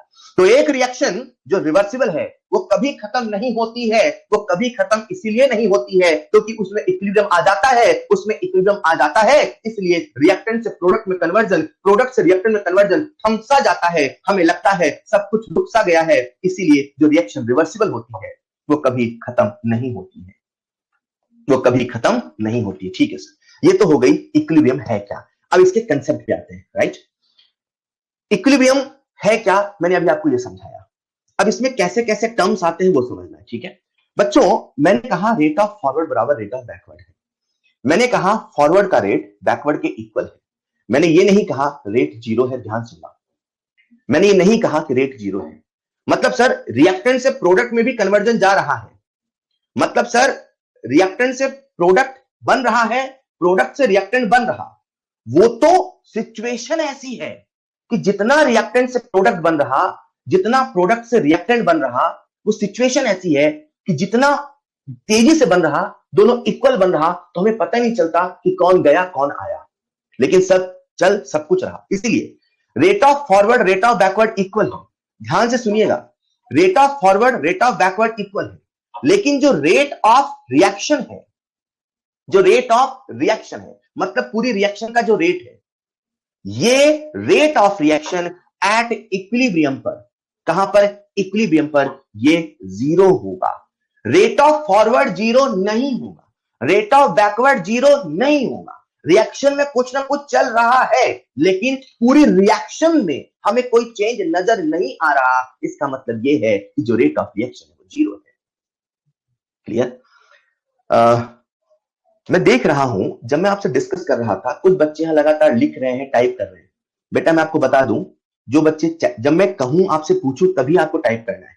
बच्चे नए भी हैं जैसे इसमें, तो जब आपसे पूछा जाए तभी आपको टाइप करना है। अगर आपका ध्यान चैट में टाइप करने में रहेगा बेटा, तो आप कुछ बहुत इंपॉर्टेंट कंसेप्ट छोड़ देंगे और बाद में नुकसान आपका होगा। ठीक है, तो जब कुछ बोला जा रहा है, जब कुछ सिखाया जा रहा है, तो उसे बहुत ध्यान से सुनो। ठीक है, बहुत ध्यान से सुनो, और जब पूछा जाए तभी लिखना है। जो बच्चे वहां टाइप कर रहे थे मैं उनसे कह रहा हूं। ऑलराइट, तो फाइन। तो अभी मैंने आपको डिफाइन किया आखिर इक्विलिब्रियम है क्या।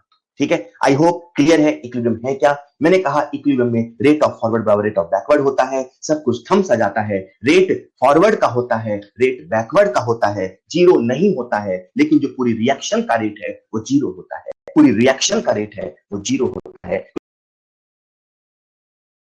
क्या है, कुछ चेंज हो रहा है, कुछ बदल रहा है, something happening with respect to time. पूरी रिएक्शन में आप देखें यार कुछ हो ही नहीं रहा है, प्रोडक्ट भी 10 मोल था, रिएक्टेंट भी जितना था इतना रुका हुआ है, कुछ बदल ही नहीं रहा है, तो आपको कोई चेंज नजर नहीं आ रहा। जब चेंज नजर नहीं आ रहा तो आप कहते हैं rate of reaction will be zero. Alright, alright. अब हुआ क्या, अपने सामने आ गया इक्विलिब्रियम होता क्या है। अब जब जैसा मैंने कुछ देर पहले कहा कि हम लोग अभी जब इक्विलिब्रियम पढ़ रहे हैं तो नए नए टर्म्स हैं, राइट, नए नए टर्म्स हैं, नए नए शब्द हैं। तो जब अपन इक्विलिब्रियम को समझ रहे, अच्छा ये इक्विलिब्रियम होता है, तो इक्विलिब्रियम का जब मतलब सीखा, यहाँ पे जो कंसेप्ट है वो समझना पड़ेगा। तो इक्विलिब्रियम को जो कंसेप्ट है उसमें सबसे पहला कंसेप्ट जो मैंने आपसे डिस्कस किया, इस इक्विलिब्रियम पर rate of forward rate of backward के बराबर होता है। इक्विलिब्रियम पर रेट ऑफ फॉरवर्ड भी होता है, रेट ऑफ बैकवर्ड भी होता है, वो जीरो नहीं होता है, लेकिन जो रेट ऑफ रिएक्शन है वो जीरो होता है। तो इसे आप ऐसे समझ सकते हैं, सुनिएगा ध्यान से। ये जो मैंने आपको रेट का कंसेप्ट बताया उसे ग्राफ की मदद से समझते हैं, आप सबका ध्यान चाहिए। यहां पे लिखा है रेट और यहां पे लिखा है टाइम। ठीक है, टी इक्वल टू जीरो पे, ये वाला point, T equal to zero पे केवल रिएक्टेंट रहा होगा, तो जो रिएक्टेंट है ये रेट है ना। टी इक्वल टू जीरो पे रिएक्टेंट रहा होगा, जैसे मैंने कुछ देर पहले लिखा था, तो जो रिएक्टेंट का रेट है वो मैक्सिमम रहा होगा, रिएक्टेंट रहा होगा, रिएक्टेंट का कंसंट्रेशन मैक्सिमम रहा होगा। जब कंसंट्रेशन मैक्सिमम रहा होगा, जब कंसंट्रेशन मैक्सिमम रहा होगा तो उसका रेट भी उस समय मैक्सिमम रहा होगा। तो ये जो आपके सामने दिख रहा है ये वाला, यहां से मैक्सिमम रेट, ये जो रेट है ये रिएक्टेंट को रिप्रेजेंट कर रहा है। ठीक, रिएक्टेंट से जो प्रोडक्ट बनता है उसे अपन बोलते हैं फॉरवर्ड। क्या बोलते हैं? फॉरवर्ड। इधर से इधर जाने को ही फॉरवर्ड बोलते हैं, याद रखना। इधर से इधर जाने को क्या बोलते हैं? बैकवर्ड। एक बच्चा मुझसे कहता है कि सर यार ये जो रिएक्शन है जब इधर से इधर गई तो ये रिएक्टेंट ये प्रोडक्ट है, सर जब इधर से इधर गई तो ये रिएक्टेंट ये प्रोडक्ट है, इसको फॉरवर्ड नहीं बोलेंगे? नहीं बोलेंगे, ये इस तरीके से लिखा पढ़ा जाता है। इधर से इधर जाने को फॉरवर्ड बोलेंगे, इधर से इधर जाने को बैकवर्ड बोलेंगे। Right, right sir. तो शुरू में कौन है बच्चों? रिएक्टेंट। किसकी कंसंट्रेशन ज्यादा है? रिएक्टेंट। किसका रेट ज्यादा है? रिएक्टेंट। रिएक्टेंट से क्या बन रहा? प्रोडक्ट। कौन कम हो रहा? रिएक्टेंट। कौन बढ़ रहा? प्रोडक्ट। किसका कंसंट्रेशन कम हुआ? रिएक्टेंट। किसका रेट कम होगा? रिएक्टेंट। तो ये था रिएक्टेंट जिसका रेट धीरे धीरे कम हो रहा है, ये है प्रोडक्ट जिसका रेट धीरे धीरे बढ़ रहा है। प्रोडक्ट बन रहा है, कंसंट्रेशन बढ़ रहा है, रेट बढ़ रहा है, रेट घट रहा है, रेट बढ़ रहा है, रेट घट रहा है, रेट बढ़ रहा है, रेट घट रहा है, रेट बढ़ रहा है। एक समय ऐसा आया जब रेट ऑफ फॉरवर्ड बराबर रेट ऑफ बैकवर्ड हो गया। सुनो, ये दोनों इक्वल हो गया, जीरो नहीं हुआ, रेट ऑफ फॉरवर्ड बराबर रेट ऑफ बैकवर्ड हो गया। ये जो सिचुएशन है, ये जो पल है, ये जो मोमेंट है बच्चों, यही इक्विलिब्रियम है। तो बच्चों यही इक्विलिब्रियम है। सर इक्विलिब्रियम जब आता है तो क्या क्या होता है, या sir what are the characteristics of equilibrium? What are the characteristics of equilibrium? सबसे मजे की बात यह है कि अगर किसी रिएक्शन के जीवन में इक्विलिब्रियम आ चुका तो रिएक्टेंट से प्रोडक्ट और प्रोडक्ट से रिएक्टेंट में कन्वर्जन थम सा जाता है। थम सा जाता है मतलब आपको लगेगा कि ना तो रिएक्टेंट से प्रोडक्ट बन रहा, ना तो प्रोडक्ट से रिएक्टेंट बन रहा। मतलब जो कंसंट्रेशन है रिएक्टेंट और प्रोडक्ट की वो समय के साथ चेंज नहीं होती, वो समय के साथ चेंज नहीं होती, वो समय के साथ चेंज नहीं होती। जो इक्विलिब्रियम है उसमें रिएक्टेंट और प्रोडक्ट की कंसंट्रेशन चेंज नहीं होती। तो बहुत सारे बच्चों को लगता है अच्छा चेंज नहीं होती मतलब दोनों इक्वल हो जाती है। बच्चों कंसंट्रेशन इक्वल नहीं होता, रेट इक्वल होता है, फॉरवर्ड का और बैकवर्ड का। मैंने नहीं कहा कि रिएक्टेंट से प्रोडक्ट बनते बनते एक समय ऐसा आएगा जब रिएक्टेंट का कंसंट्रेशन प्रोडक्ट इक्वल हो जाएगा। नहीं नहीं, कंसंट्रेशन इक्वल हो भी सकता है, नहीं भी हो सकता है, पर रेट गारंटी इक्वल है। इक्विलिब्रियम की डेफिनेशन में कंसंट्रेशन का इक्वल होना क्राइटेरिया नहीं है। इक्विलिब्रियम की डेफिनेशन में रेट ऑफ फॉरवर्ड बराबर रेट ऑफ बैकवर्ड का होना क्राइटेरिया। अच्छा सर, तो देखो ना, ये मैंने आपके सामने कंसंट्रेशन बनाया, ये रिएक्टेंट है। शुरू में रिएक्टेंट की कंसंट्रेशन ज्यादा, ये जीरो है ना यार, 1 2 3 4 मान लो यहां पे। शुरू में प्रोडक्ट कंसंट्रेशन 0, रिएक्टेंट कंसंट्रेशन घट रही है, प्रोडक्ट कंसंट्रेशन बढ़ रही है, एक घट रहा है एक बढ़ रहा है, एक घट रहा है एक बढ़ रहा है, समय के साथ रिएक्टेंट घट रहा है प्रोडक्ट बढ़ रहा है। एक समय ऐसा आएगा जब रेट ऑफ फॉरवर्ड बराबर रेट ऑफ बैकवर्ड हो जाएगा, सब कुछ थम सजाएगा, रिएक्टेंट से प्रोडक्ट बनेगा तो सही, प्रोडक्ट से रिएक्टेंट बनेगा तो सही, पर जितना जाएगा उतना आएगा, हमें समझ में ना आएगा कितना गया कितना आया। अरे मतलब जो रिएक्टेंट की कंसंट्रेशन है, जो प्रोडक्ट की कंसंट्रेशन है वो कांस्टेंट हो जाएगी। हेलो, कंसंट्रेशन कांस्टेंट हो जाएगी, कंसंट्रेशन कांस्टेंट हो जाएगी, इक्वल भी हो सकती है नहीं भी हो सकती है, पर कंसंट्रेशन गारंटी कांस्टेंट होगी। दो कंसेप्ट आ चुके हैं, रेट इक्वल होगा, कंसंट्रेशन कांस्टेंट होगा, और कांस्टेंट का मतलब बच्चों इक्वल नहीं होता, बस कांस्टेंट का मतलब इक्वल नहीं होता बस। तो सर फिर क्या होता है, देखो ना, ऐसे भी हो सकता है या ऐसे भी हो सकता है। सर ये क्या है, रिएक्टेंट घट रहा है, प्रोडक्ट बढ़ रहा है, घटते घटते इतना ही घटा, बढ़ते बढ़ते इतना ही बढ़ा। लेकिन देखो जब एक बार घटते घटते इतना हो गया, बढ़ते बढ़ते इतना हो गया, उसके बाद ये कांस्टेंट हो गया, उसके बाद ये कांस्टेंट हो गया। अरे ये वाली बात है यार, क्या शुरू में ये 10 था, ये 0 था, ये बढ़ते बढ़ते बढ़ते 8 हो गया, लेट्स से ये घटते घटते घटते 2 हो गया, हो सकता है। इसकी बात करें हम, ये घटते घटते 6 हो गया मान लो, ये बढ़ते बढ़ते 4 हो गया, तो हो सकता। अपने को इससे मतलब थोड़ी है कि कंसंट्रेशन इक्वल कराना है, अपने को मतलब इससे है कि रेट इक्वल कराना है। क्लियर, रेट इक्वल तो कंसंट्रेशन कांस्टेंट। ठीक है साहब, दिमाग में इसे क्रिस्टल क्लियर रख लेना, मैंने रेट इक्वल कहा है, मैंने कंसंट्रेशन इक्वल नहीं कहा बच्चों। सर कंसंट्रेशन ज्यादा कम भी हो सकता है, हो सकता है, कंसंट्रेशन इक्वल भी हो सकता है, फिर वही बात, कंसंट्रेशन कांस्टेंट होने की बात हो रही है, कंसंट्रेशन कांस्टेंट होने की बात हो रही है, कंसंट्रेशन इक्वल होने की बात नहीं हो रही है। बच्चों समझ पाए क्या?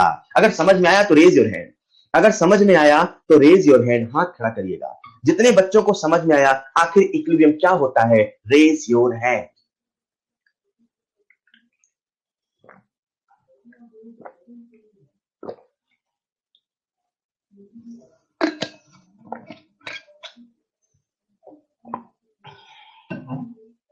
क्या बात है, all right all right all right, बहुत बढ़िया, शानदार शानदार, क्या बात है।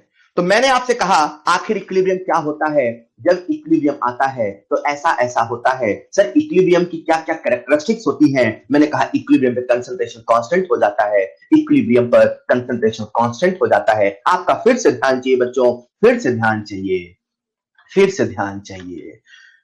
इक्विलिब्रियम पर क्या बोला जाता है, इक्विलिब्रियम पर, एट इक्विलिब्रियम मतलब सिचुएशन है, इक्विलिब्रियम पर रिएक्टेंट से प्रोडक्ट भी बन रहा है, प्रोडक्ट से रिएक्टेंट भी बन रहा है, वो तो जितना गया उतना आया, हमें समझ में ना आया कितना गया कितना आया, पर इसका मतलब ये नहीं रिएक्शन रुक गई है, रिएक्शन रुकी नहीं है, रिएक्शन रुक सी गई है, रिएक्शन रुक सी गई है, रिएक्शन रुक सी गई है, रिएक्शन थम सी गई है। इसीलिए कहा जाता है जो केमिकल इक्विलिब्रियम है वो डायनेमिक नेचर का है।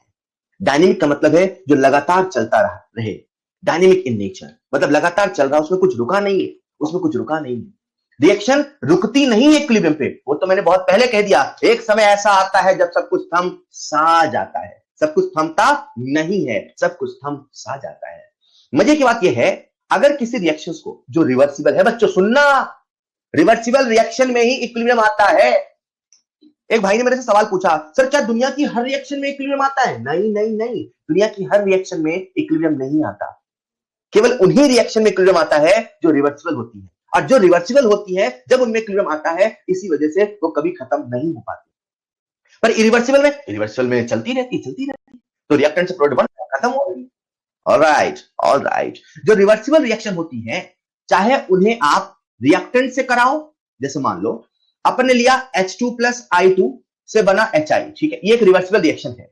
तो चाहे H2 और I2 से रिएक्शन कराओ, चाहे HI का डिकम्पोजिशन रिएक्शन कराओ, चाहे इधर से रिएक्शन को स्टार्ट करो, चाहे इससे रिएक्शन को स्टार्ट करो, इक्विलिब्रियम तो आएगा। या वही कि जो केमिकल इक्विलिब्रियम है वो दोनों साइड से आता है। कहने का तात्पर्य है कि आप किसी से भी रिएक्शन कराएं, अगर उसका स्वभाव रिवर्सिबल है तो इक्विलिब्रियम तो आएगा। ठीक है, मजे की बात यह है, आपको भी याद रखना है कि जो इक्विलिब्रियम है, कैटलिस्ट उसे इफेक्ट नहीं करता। जो कैटलिस्ट है वो केवल इक्विलिब्रियम के पहुंचने का टाइम डिक्रीज कर देता है। सर क्या मतलब? ऐसे समझो बच्चों, सुनो ध्यान से। आप सब काइनेटिक्स थोड़ा बहुत तो याद होगा यार, आप सबको याद होना चाहिए। जो कैटलिस्ट है वो रेट ऑफ रिएक्शन को बढ़ा देता है। क्लियर? वो रेट ऑफ रिएक्शन को बढ़ा देता है, वो रेट ऑफ फॉरवर्ड को बढ़ा देता है, वो रेट ऑफ बैकवर्ड को बढ़ा देता है। कैटलिस्ट ऐसा नहीं कहता कि नहीं मैं फॉरवर्ड को बढ़ाऊंगा, मैं बैकवर्ड को नहीं बढ़ाऊंगा, ऐसा नहीं।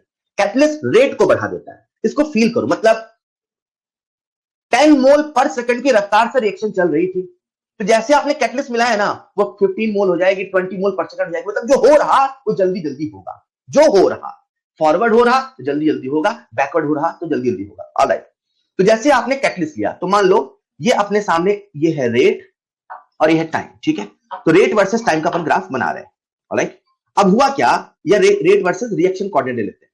अब हमने क्या किया, ये है मान लो रिएक्टेंट का रेट। ठीक है, तो जो रिएक्टेंट का रेट है वो समय के साथ घट रहा है, और जो प्रोडक्ट का रेट है वो समय के साथ बढ़ रहा है। एक समय ऐसा आएगा जब दोनों का रेट इक्वल हो जाएगा, रेट तो इक्वल होगा। ठीक है साहब, ये इसका इक्विलिब्रियम पॉइंट है, लेकिन आपने क्या किया, इसी में कैटलिस्ट ले लिया। क्या ले लिया? कैटलिस्ट। जब कैटलिस्ट लोगे तो कैटलिस्ट क्या करेगा, रेट को बढ़ाएगा। रिएक्टेंट से प्रोडक्ट, ये ऊपर रिएक्टेंट है, ये प्रोडक्ट है। जो रिएक्टेंट से प्रोडक्ट तरफ जा रहा, मतलब जो रिएक्टेंट का रेट है वो रेट ऑफ फॉरवर्ड है, जो रिएक्टेंट का रेट है वो रेट ऑफ फॉरवर्ड है, जो प्रोडक्ट का रेट है वो रेट ऑफ बैकवर्ड। पहले ये रेट ऑफ फॉरवर्ड था, पहले ये रेट ऑफ बैकवर्ड था। आपने कैटलिस्ट का इस्तेमाल किया, तो कैटलिस्ट के इस्तेमाल से रेट ऑफ फॉरवर्ड बढ़ जाएगा। तो रेट ऑफ फॉरवर्ड पहले यहां था, अब यहां पहुंच जाएगा, तो रेट ऑफ फॉरवर्ड जो है वो बढ़ गया। हेलो बच्चों, हेलो। रेट ऑफ बैकवर्ड भी बढ़ेगा, तो रेट ऑफ बैकवर्ड यहां से शुरू होगा, रेट ऑफ फॉरवर्ड भी बढ़ गया, रेट ऑफ बैकवर्ड भी बढ़ गया, रेट ऑफ फॉरवर्ड भी बढ़ गया, रेट ऑफ बैकवर्ड भी बढ़ गया, रेट ऑफ फॉरवर्ड भी बढ़ गया, रेट ऑफ बैकवर्ड भी बढ़ गया। तो वही मैं यहां कह रहा था कि जो कैटलिस्ट होता है वो इक्विलिब्रियम को इफेक्ट नहीं करता है, वो तो बस जो कैटलिस्ट होता है वो इक्विलिब्रियम पे पहुंचने का टाइम चेंज कर देता है। मतलब पहले मान लो इतनी देर में पहुंच रहे थे, लेकिन जब आपने कैटलिस्ट का इस्तेमाल किया तो अब कुछ जो टाइम होगा वो चेंज होगा। मान लो पहले एक रिएक्शन में 2 मिनट के अंदर इक्विलिब्रियम आता था, जैसे आपने कैटलिस्ट लगाया तो भैया टाइम मतलब रेट बढ़ गया, रफ्तार बढ़ गई तो इक्विलिब्रियम जल्दी आ जाएगा। कैटलिस्ट इक्विलिब्रियम को इफेक्ट नहीं करता, इक्विलिब्रियम पर पहुंचने का टाइम चेंज कर देता है। क्लियर? मतलब जो टाइम है उसे घटा देता है। तो आपको याद रखना है कि कैटलिस्ट के द्वारा इक्विलिब्रियम पे पहुंचने का टाइम घटाया जा सकता है अगर वो रिएक्शन रिवर्सिबल है। अगर वो रिएक्शन रिवर्सिबल नहीं है तो कैटलिस्ट कुछ नहीं कर सकता है। सवाल आया हुआ है कि क्या कैटलिस्ट किसी भी रिएक्शन में इक्विलिब्रियम अटेन करने का टाइम डिक्रीज कर देगा? किसी भी रिएक्शन में नहीं, रिवर्सिबल रिएक्शन में भाई, जो दोनों साइड जाएंगी केवल उसी रिएक्शन में। ऑलराइट, तो जैसा मैं आपसे कुछ देर पहले कह रहा था कि जो रिवर्सिबल रिएक्शंस होती हैं जिनमें इक्विलिब्रियम आता है, जिसमें सब कुछ थमसा जाता है, कहने का मतलब है कि जितनी चीजें आप मेजर कर सकते हो, जितनी चीजें आप सेंस कर सकते हो, जैसे कि टेम्परेचर हुआ, जैसे कि कंसंट्रेशन हुआ, जैसे कि कलर हुआ, जैसे कि डेंसिटी हुआ, ये सब कुछ कांस्टेंट हो जाता है, ये सब कुछ थमसा जाता है। जिस दिन मैंने कहा इक्विलिब्रियम वो सिचुएशन है, इक्विलिब्रियम वो पॉइंट है, जब सब कुछ थमसा जाता है, उसी दिन ये सारी बातें ऑब्वियस हो गई। यार सब कुछ थमसा गया है, मतलब सब कुछ रुक सा गया है, मतलब जो मेजरेबल प्रॉपर्टी है वो कांस्टेंट है। आपको लगेगा सब कुछ रुका है, पर रुका कुछ नहीं है। यही वजह है कि chemical equilibrium dynamic in nature है। अभी हमने इक्विलिब्रियम को समझा, हर एक पॉइंट पे सवाल आता है, हर एक पॉइंट इंपॉर्टेंट है, दिमाग में एक एक चीज को रखना है। जब हम इक्विलिब्रियम को फील कर लेते हैं तो मन में सवाल आता है, सर अच्छा मतलब जो इक्विलिब्रियम है ये किसी रिवर्सिबल रिएक्शन में आता है, सर मुझे इसको मतलब समझना है, सर इसका क्या मैथमेटिकल कांसेप्ट क्या है, सर ये कैसे हो रहा है, ये समझना है। तो अब अपने को समझना पड़ेगा कुछ नए टर्म्स। उसमें जो सबसे पहला टर्म हमारे सामने है वो है एक्टिव मास। वो क्या है? Active mass. वैसे तो एक्टिव मास का कंसेप्ट बहुत कॉम्प्लेक्स है, लेकिन आपसे मैं जितना बता रहा हूं उसको ध्यान से सुनिएगा, उसको ध्यान से सुनिएगा। अगर हम केमिकल इक्विलिब्रियम को समझना चाहते हैं, मैंने अभी आपको डिफाइन करके बताया व्हाट इज इक्विलिब्रियम। अब हम किसी रिएक्शन के अंदर ये जो इक्विलिब्रियम की सिचुएशन है, ये जो इक्विलिब्रियम का पॉइंट है, now we want to understand that situation. To understand that situation we have to learn some mathematical concept, some equations, some numericals. लेकिन उसके पहले कुछ टेक्निकल शब्दों को समझना होगा। उसमें सबसे पहला जो टेक्निकल टर्म है उसका नाम है एक्टिव मास। सर ये एक्टिव मास क्या है? एक्टिव मास क्या है? एक्टिव मास का मतलब है that part of reactant, that part of reactant which participate in the reaction, which participate in the reaction actively, which participate in the reaction actively। Sir ये क्या मतलब है? ये मतलब ये है कि आपने जितना लिया उसमें से कितने ने रिएक्शन किया, उसमें से कितने ने रिएक्शन में पार्टिसिपेट किया। जितना रिएक्टेंट लेते हैं सारा एक साथ रिएक्शन करने नहीं चला जाता। 1 किलो रिएक्टेंट लेके आए हो तो 1 किलो नहीं पहुंच जाएंगे रिएक्शन करने, एक एक करके होगा। So active mass is that part of the reactant which participate in the reaction actively।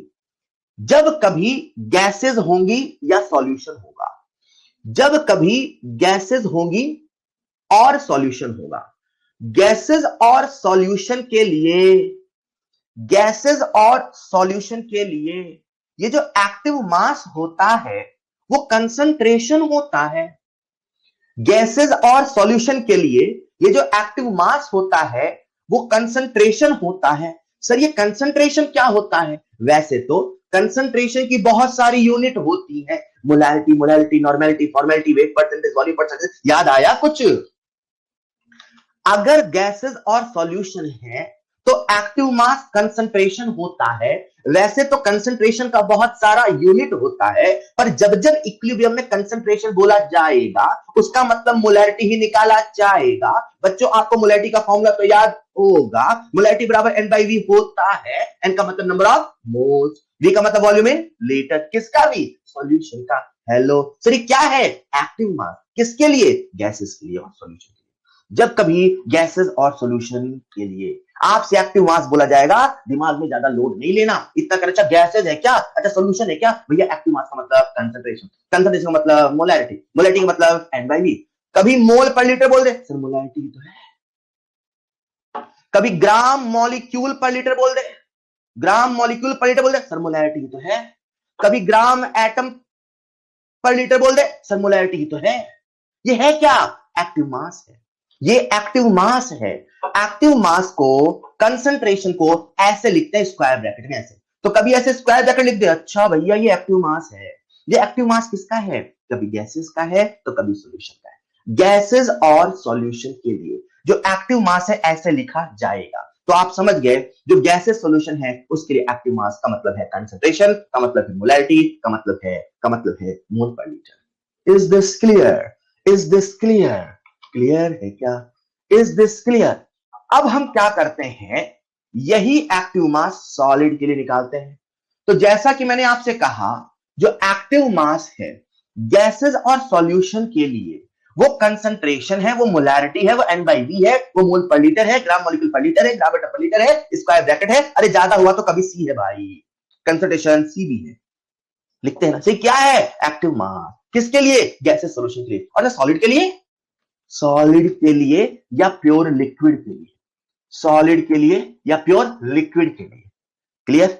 जो कंसंट्रेशन है, सुनो बच्चों सुनो, वो मैंने क्या कहा? मोलैरिटी, ठीक है साहब। मोलैरिटी का मतलब क्या होता है? N/V, ठीक है साहब। N क्या है? Number of moles. बच्चों नंबर ऑफ मोल का फॉर्मूला क्या होता है बताओ? नंबर ऑफ मोल का फॉर्म बोलो बोलो बोलो। नंबर ऑफ मोल का फॉर्मूला सुनाई नहीं दे रहा मुझे? नंबर ऑफ मोल का फॉर्मूला नंबर ऑफ मोल का formula weight in grams upon molecular weight. Number of mole का formula weight in grams upon molecular weight. मतलब जो मोलैरिटी होगा उसका फॉर्मूला क्या होगा? Weight upon molecular weight into volume. अरे हाँ या ना? सही है साहब। यार वेट अपॉन वॉल्यूम क्या होता है? पहचान कौन? वेट अपॉन वॉल्यूम क्या होता है बच्चों? पहचान कौन? अरे सर डेंसिटी बराबर होता है वेट अपॉन वॉल्यूम। अच्छा मतलब ये क्या है? डेंसिटी। तो मोलैरिटी क्या हो गया? मोलैरिटी क्या हो गया? Density upon molecular wait, density upon molecular wait, density upon molecular wait. सुनो सुनो सुनो,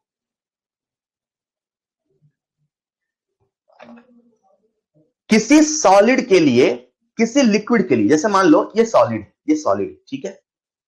मैं आपको पहले याद दिला दूं, जो लोग मोल कंसेप्ट पढ़ रहे थे उनसे मैंने एक बात कही थी, अगर किसी सॉल्यूशन की मोलैरिटी m है, अगर किसी सॉल्यूशन की मोलैरिटी, मैं याद दिला रहा हूं जो मैंने कहा था, अगर किसी सॉल्यूशन की मोलैरिटी m है तो कतरे कतरे की मोलैरिटी m है, क्योंकि मोलैरिटी एक इंटेंसिव प्रॉपर्टी है। अगर किसी सॉल्यूशन की मोलैरिटी m है, याद आया, अगर किसी सॉल्यूशन की मोलैरिटी m है तो कतरे कतरे की मोलैरिटी m है, तो कतरे कतरे की मोलैरिटी m है, तो कतरे कतरे की मोलैरिटी m है, क्योंकि वो एक इंटेंसिव प्रॉपर्टी है। डेंसिटी भी इंटेंसिव है, मतलब अगर इस सॉल्यूशन की डेंसिटी मान लो 20 ग्राम पर लीटर है, मान लो, तो आप इसका कितना भी हिस्सा लो, डेंसिटी तो वही रहेगी ना यार। अब ये सॉलिड है, सॉलिड का, ये सॉलिड है, ठीक, सॉलिड का इतना भाग रिएक्शन करने गया तो भैया इसकी डेंसिटी तो जो है वो रहेगी। अब उसके बाद ये रिएक्शन करने गया तो इसकी डेंसिटी भी तो कांस्टेंट रहेगी, इसकी जो डेंसिटी है वो कांस्टेंट है। कितना भी भाग रिएक्शन कर रहा, सॉलिड का लिक्विड का, मान लो पहले थोड़ा सा भाग रिएक्शन किया, फिर आधा किया, फिर थोड़ा और किया, थोड़ा और किया, तो जितना भी पार्ट रिएक्शन कर रहा, जितना भी पार्ट रिएक्शन कर रहा, वो सारा का सारा पार्ट जो डेंसिटी के फॉर्म में है वो डेंसिटी कांस्टेंट है। डेंसिटी कैसी है? कांस्टेंट। सॉलिड के लिए और लिक्विड के लिए उसकी जो डेंसिटी है वो कांस्टेंट है। डेंसिटी कांस्टेंट है, ये कहने का मतलब है उसकी जो मोलैरिटी है वो भी कांस्टेंट है। लिसन केयरफुली, सॉलिड और लिक्विड के लिए अगर आप एक्टिव मास को कंसंट्रेशन लिखोगे तो उसका जो कंसंट्रेशन आएगा वो कांस्टेंट आएगा, मतलब क्योंकि जो डेंसिटी है वो कैसी है? कांस्टेंट। एक मिनट, जो डेंसिटी है, density for solid and liquid is constant. कैसी है? कांस्टेंट। और क्योंकि वो कांस्टेंट है इसीलिए इसका जो एक्टिव मास आएगा, दैट इज जो कंसंट्रेशन आएगा, वो भी कांस्टेंट आएगा। कैसा आएगा बच्चों? कांस्टेंट आएगा। कैसा आएगा? कांस्टेंट आएगा। मेरी बात को समझना, अगर वो गैसेस सॉल्यूशन होते तो वहां पे कुछ एक पार्ट रिएक्ट कर रहे होते। मान लो इतने कंटेनर में यहां पे 50 मॉलिक्यूल है, तो वॉल्यूम तो पूरा है। अब इसमें से कुछ मॉलिक्यूल 50 में से 25 रिएक्शन करने चले गए, तो कितने मॉलिक्यूल बचे? 25। अगर गैसेस होती तो आप इसकी कंसंट्रेशन क्या बताते? सर 25 है, वॉल्यूम तो यही है, मतलब कंसंट्रेशन चेंज हो गया। लेकिन अगर वो सॉलिड और लिक्विड है, क्या है? सॉलिड और लिक्विड है, तो जो सॉलिड और लिक्विड है उसके लिए जो डेंसिटी है वो कांस्टेंट है, डेंसिटी नहीं बदल रही। मतलब आप इतने भाग का रिएक्शन कराओ, इतने का कराओ, इतने कराओ, इतने कराओ, इतने कराओ, ये जो डेंसिटी है वो कांस्टेंट है। मैंने शुरू में क्या कहा? एक्टिव मास किसी भी रिएक्टेंट का वो पार्ट होता है जो एक्टिवली पार्टिसिपेट करता है रिएक्शन। तो इसका इतना भाग पार्टिसिपेट करे, इसका आधा भाग करे, इसका 1/4 करे, इसका कितना भी भाग पार्टिसिपेट करे, वो जो डेंसिटी वो तो कांस्टेंट रहेगी ना यार। जब डेंसिटी कांस्टेंट है मतलब इसका जो कंसंट्रेशन है वो भी कांस्टेंट रहेगा ना यार। मतलब इसके लिए अपन बोलेंगे जिसका एक्टिव मास है वो कांस्टेंट है, वो चेंज नहीं हो रहा। मतलब पर यूनिट टाइम में जो रिएक्शन में पार्टिसिपेट कर रहा ना वो कांस्टेंट है। वो कैसा है? कांस्टेंट है, राइट। तो जब वो कांस्टेंट है क्योंकि वो बदल नहीं रहा है, तो लिक्विड के लिए, सॉलिड के लिए हम लोग जब लिखते हैं एक्टिव मास, क्या लिखते हैं? Active mass for solid and liquid, active mass which is constant, हम लोग इस चैप्टर में उसे 1 मान के चलेंगे। हम लोग उसे 1 मान के चलेंगे। मेरी बातों को ध्यान से सुन ला, हम लोग उसे 1 मान के चलेंगे, हम लोग उसे 1 मान के चलेंगे, राइट। सर एक्टिव मास है क्या? एक्टिव मास का मतलब है कंसंट्रेशन, सरल भाषा में। एग्जैक्टली मतलब कंसंट्रेशन नहीं है, अपने लिए मतलब क्या है? कंसंट्रेशन। अपने को तो अपने सिलेबस से मतलब है। अच्छा ठीक है साहब, गैसेज और सॉल्यूशन है बेटा ना, गैसेज और सॉल्यूशन है तो सिंपल आपको क्या करना है? मोलैरिटी। पर अगर सॉलिड है तो दिमाग में रखना है कि सॉलिड और लिक्विड के लिए जो एक्टिव मास है वो कांस्टेंट रहेगा, और कांस्टेंट रहेगा तो उसे हमने 1 माना है। 1 मानने के पीछे का भी रीजन है, पर वो आपके सिलेबस में नहीं है, पूरा डेरिवेशन नहीं है। आपको तो याद रखना है कि ठीक है साहब, उसे हमने 1 माना है। क्लियर? ये सवाल आपसे नहीं पूछेगा, आपको बस याद रखना है कि सॉलिड और लिक्विड के लिए कितना माना है बच्चों? 1। ठीक है साहब, ये तो हुआ एक्टिव मास। अब मैंने आपको एक्टिव मास क्यों बताया? इक्विलिब्रियम को समझा, इक्विलिब्रियम होता है, इक्विलिब्रियम होता है, फिर एक्टिव मास आ गया। ठीक है सर, एक्टिव मास का मतलब कंसंट्रेशन, ठीक है सर, याद कर लिया, खत्म। पर सर ये बताओ कि ये एक्टिव मास का रोल क्या है? एक्चुअल में हुआ क्या? ये वही सारी कहानी लिखी यहां पे। एक्चुअल में हुआ क्या बेटा कि एक्टिव मास जब हम समझते हैं तभी हम इस इक्विलिब्रियम की मैथमेटिकल एक्सप्रेशन को समझते हैं। तो वो मैथमेटिकल एक्सप्रेशन क्या है वो समझाने के लिए मैंने आपको एक्टिव मास बताया। अब यहाँ पे आपके सामने कुछ एक न्यूमेरिकल्स है, जल्दी जल्दी 2-3 छोटे न्यूमेरिकल हैं। आप गलती करते हो तो एक बार न्यूमेरिकल डिस्कस कर लेते हैं ताकि आप समझ जाओ कि एक्टिव मास का एग्जैक्ट मतलब क्या है। आप सबके सामने स्क्रीन पर है पहला सवाल जो एक्टिव मास से रिलेटेड है, एक बार इसका आंसर देंगे।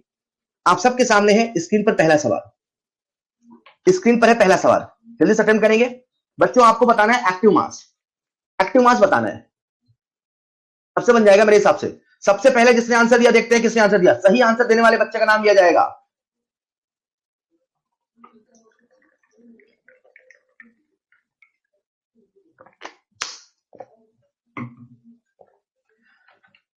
अरे सुनो ना, हमसे पूछा क्या है एक्टिव मास मतलब होता क्या है, कंसंट्रेशन मतलब होता क्या है, N by V, number of mole निकाल लो, वॉल्यूम निकाल लो। बच्चों ध्यान रखना यहाँ पे 2.2 मिलीग्राम है, ग्राम नहीं है। मिली का मतलब 10 की पावर -3, तो 2.2 इंटू 10 पावर -3 ग्राम अपॉन मॉलिक्यूलर वेट कितना बच्चों 44, ये मोल आ गए।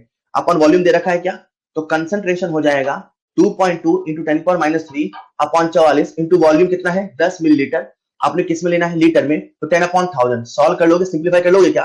And the correct answer is and the correct answer is and the correct answer is 0.0005 molar, 0.0005 molar. इसे आप बोल सकते हैं 0.0005 मोलर। सबसे पहले जिस बच्चे ने सही आंसर दिया, मैं देख रहा हूं बच्चे ने बहुत पहले आंसर दिया था पर उसने थोड़ा सा गड़बड़ कर दिया कैलकुलेशन में, 0.05 लिख दिया।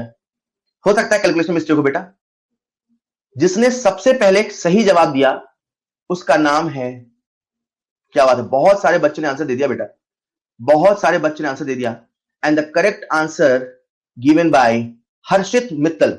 हर्षित ने सबसे पहले सही जवाब दिया, हर्षित ने सबसे पहले सही जवाब दिया, क्या बात है, बहुत बढ़िया। हाँ हाँ बहुत आसान है यार, इसमें कोई दिक्कत थोड़ी है। सर अपने से एक्टिव मास पूछा है, कंसंट्रेशन निकालना है, दैट्स ऑल। क्या बात है। आप सबके सामने स्क्रीन पर है अगला सवाल, अगला सवाल आप सबके सामने स्क्रीन पर है अगला सवाल। Find the active mass of 1.8 into 10 की power 24 molecules of SO3 gas present in 2 liter container। किसी बच्चे को अगर कोई डाउट आता है तो feel free to ask on my number. मैं आपसे नंबर शेयर कर रहा हूं 7073125207 125207। कुछ बच्चे नंबर मांग रहे थे तो उनको मैंने नंबर ये आपके चैट बॉक्स में भी लिख दिया है, आप यहां से भी ले सकते हैं, मैंने बोल भी दिया है 7073125207। ठीक है, कोई भी डाउट है आप please feel free to ask. Alright, बेहद ही आसान सवाल, मुझे उम्मीद है आप सबसे बन गया होगा। यार अपने से फिर से क्या निकाला, एक्टिव मास। एक्टिव मास इस बार क्या दे रखा है बच्चों, नंबर। हेलो, तो नंबर ऑफ मॉलिक्यूल दे रखा है, उससे मोल निकाल लो, क्योंकि मैंने कहा था कंसंट्रेशन का मतलब मोलैरिटी है, का मतलब सी है, का मतलब एन बाई वी है। तो नंबर ऑफ मोल्स निकाल लेते हैं 1.8 into 10^24 upon 6 into 10^23। Number of moles आ जाएगा, वॉल्यूम लीटर में ऑलरेडी सॉल्व करेंगे, मुझे उम्मीद है सबका आंसर आएगा यार, क्या बात है, सबका आंसर आएगा। And the correct answer is 1.5 molar, 1.5 molar। And the correct answer is 1.5 molar देने वाले बच्चे का नाम है, जैसे सबसे पहले आंसर दिया 1.5, इतने बच्चे आंसर देते हैं, क्या बात है यार। सबसे पहले आंसर दिया मोहम्मद सकलेन ने, सॉरी सॉरी उसके पहले भी दिया है, उसके पहले भी कई बच्चों ने आंसर दिया है। सबसे पहले आंसर दिया पीयूष मौर्य ने। यार एक लगातार बच्चा कोई पहले आंसर दे तो मजा आए। पीयूष मौर्य ने इस सवाल का सबसे पहले आंसर दिया। बेहद आसान सवाल, लग रहा आप सीख गए। क्या आप एक्टिव मास का मतलब समझ गए, हाँ सर एक्टिव मास का मतलब कंसंट्रेशन सर, इसमें कुछ सोचने की जरूरत ही नहीं है, एक्टिव मास का मतलब कंसंट्रेशन। आप सबके सामने स्क्रीन पर है अगला सवाल, जल्दी से निकालेंगे एक्टिव मास। क्या बात है, आंसर नहीं आ रहा बच्चों का यार।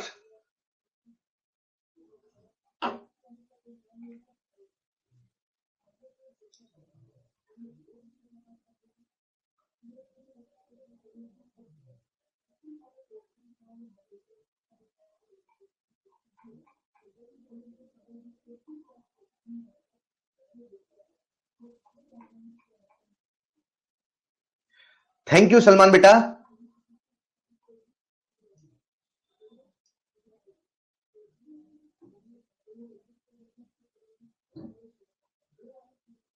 क्या बात है, आप में से बहुत सारे बच्चों ने ऐसे आंसर दिया होगा, ऐसे दिया होगा sir number of mole is equal to weight in grams upon molecular weight. Sir फिर अपने को एक्टिव मास बताना है सर, तो आपने कहा था सर एक्टिव मास का मतलब होता है कंसंट्रेशन, का मतलब होता है मोलैरिटी, का मतलब होता है N/V सर, तो 5/100/2 सर। अरे ऐसे कितने लोगों ने किया, रेज योर हैंड, ऐसा कितने लोगों ने किया, रेज योर हैंड।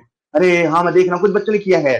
बेटा ये सॉलिड है, अरे सॉलिड के लिए है, कैल्शियम कार्बोनेट सॉलिड है। अब ये मत कहना कि सर हमें नहीं पता सॉलिड, यार पूरी दुनिया को पता है कैल्शियम कार्बोनेट सॉलिड, कैसी बातें करो, 12वीं पास, अपनी ताकत को याद करिए, आप 12th पास हैं, कैल्शियम कार्बोनेट सॉलिड है बेटा, और अगर सॉलिड है तो एक्टिव मास 1 है, एक्टिव मास 1 है, एक्टिव मास 1 है। ऑलराइट, चलिए आज की क्लास में हम इतना ही कर रहे हैं, ये सारी कहानी बाकी लेसन करेंगे। सबसे पहले आपको मैं हैंडआउट शेयर कर रहा हूं। ऑलराइट, जिन लोगों की पहली क्लास है बेटा प्लीज, जिनके पास लिंक है वो सारा हैंडआउट आपको मैं लिंक में भी दे दूंगा, वो लिंक से सीधे ले ले। जिनकी पहली क्लास है प्लीज वो वेट करें, आप क्लास का हैंडआउट ले, आप पहले क्लास का हैंडआउट ले, ठीक है, फिर अपन बात करते हैं। सबसे पहले आपको मैं हैंडआउट शेयर कर रहा हूं, 1 मिनट दीजिए मुझे। आप सबके सामने एक पॉपअप आएगा, उस पॉपअप की मदद से आज की क्लास का हैंडआउट डाउनलोड कर लें। आप सबके सामने एक पॉपअप आएगा, उस पॉपअप की मदद से आज की क्लास का हैंडआउट डाउनलोड कर ले। राइट, जिन बच्चों के पास लिंक नहीं है उनसे मैं पीडीएफ और शेयर कर रहा हूं, वो लोग इस पीडीएफ की मदद से, आपसे एक पीडीएफ में और शेयर कर रहा हूं बेटा, इस पीडीएफ की मदद से आपको सारे हैंडआउट मिल जाएंगे। ओके, 1 मिनट,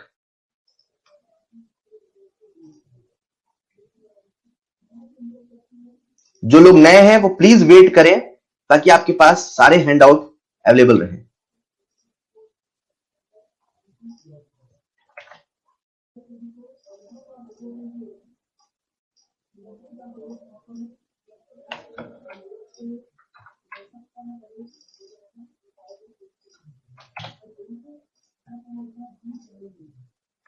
जिनके पास लिंक है, जिनको पीडीएफ मिल चुका है आज की क्लास का हैंडआउट का, वो लोग जा सकते हैं, वो समय वेस्ट नहीं करें, आज की क्लास को रिवाइज करें। आपका आज का होमवर्क रहेगा रिवाइज दिस लेक्चर और पिछले चैप्टर का सारा होमवर्क कंप्लीट करें, पिछले चैप्टर्स का सारा होमवर्क कंप्लीट करें।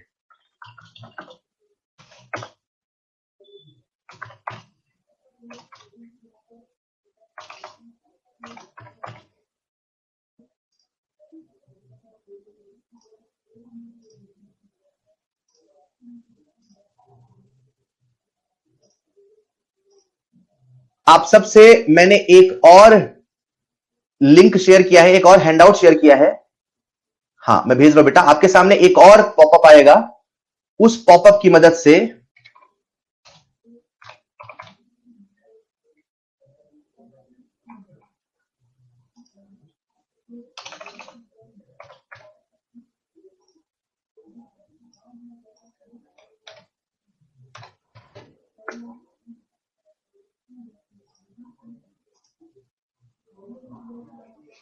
ऑलराइट, आप सबके सामने 2 पॉपअप आ गए होंगे बेटा।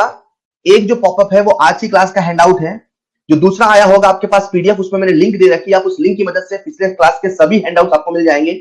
आज का हैंडआउट भी वहां मिल जाएगा, उसमें एक फोल्डर होगा केमिकल इक्विलिब्रियम का। राइट, उस फोल्डर की मदद से आपको मिल जाएगा। First thing. सेकंड थिंग, आज का जो होमवर्क रहेगा वो होमवर्क रहेगा, आपको जो पढ़ाया आज वो रिवाइज करना है, और पिछला अगर कोई होमवर्क बचा उसे कंप्लीट कर लेंगे आज किसी कीमत पे, कल से आपको इक्विलिब्रियम पे होमवर्क मिलना स्टार्ट हो जाएगा। राइट, सो आज के लिए इतना ही। फिर भी किसी बच्चे को डाउट है, feel free to ask me. That's all for today. Thank you so much बेटा, thank you so much, thank you so much. जी हाँ ईशान बेटा, जी हाँ ईशान का डाउट है, जी हाँ ठीक है, आप सबके सामने पॉपअप आ गया होगा। That's all for today, thank you so much.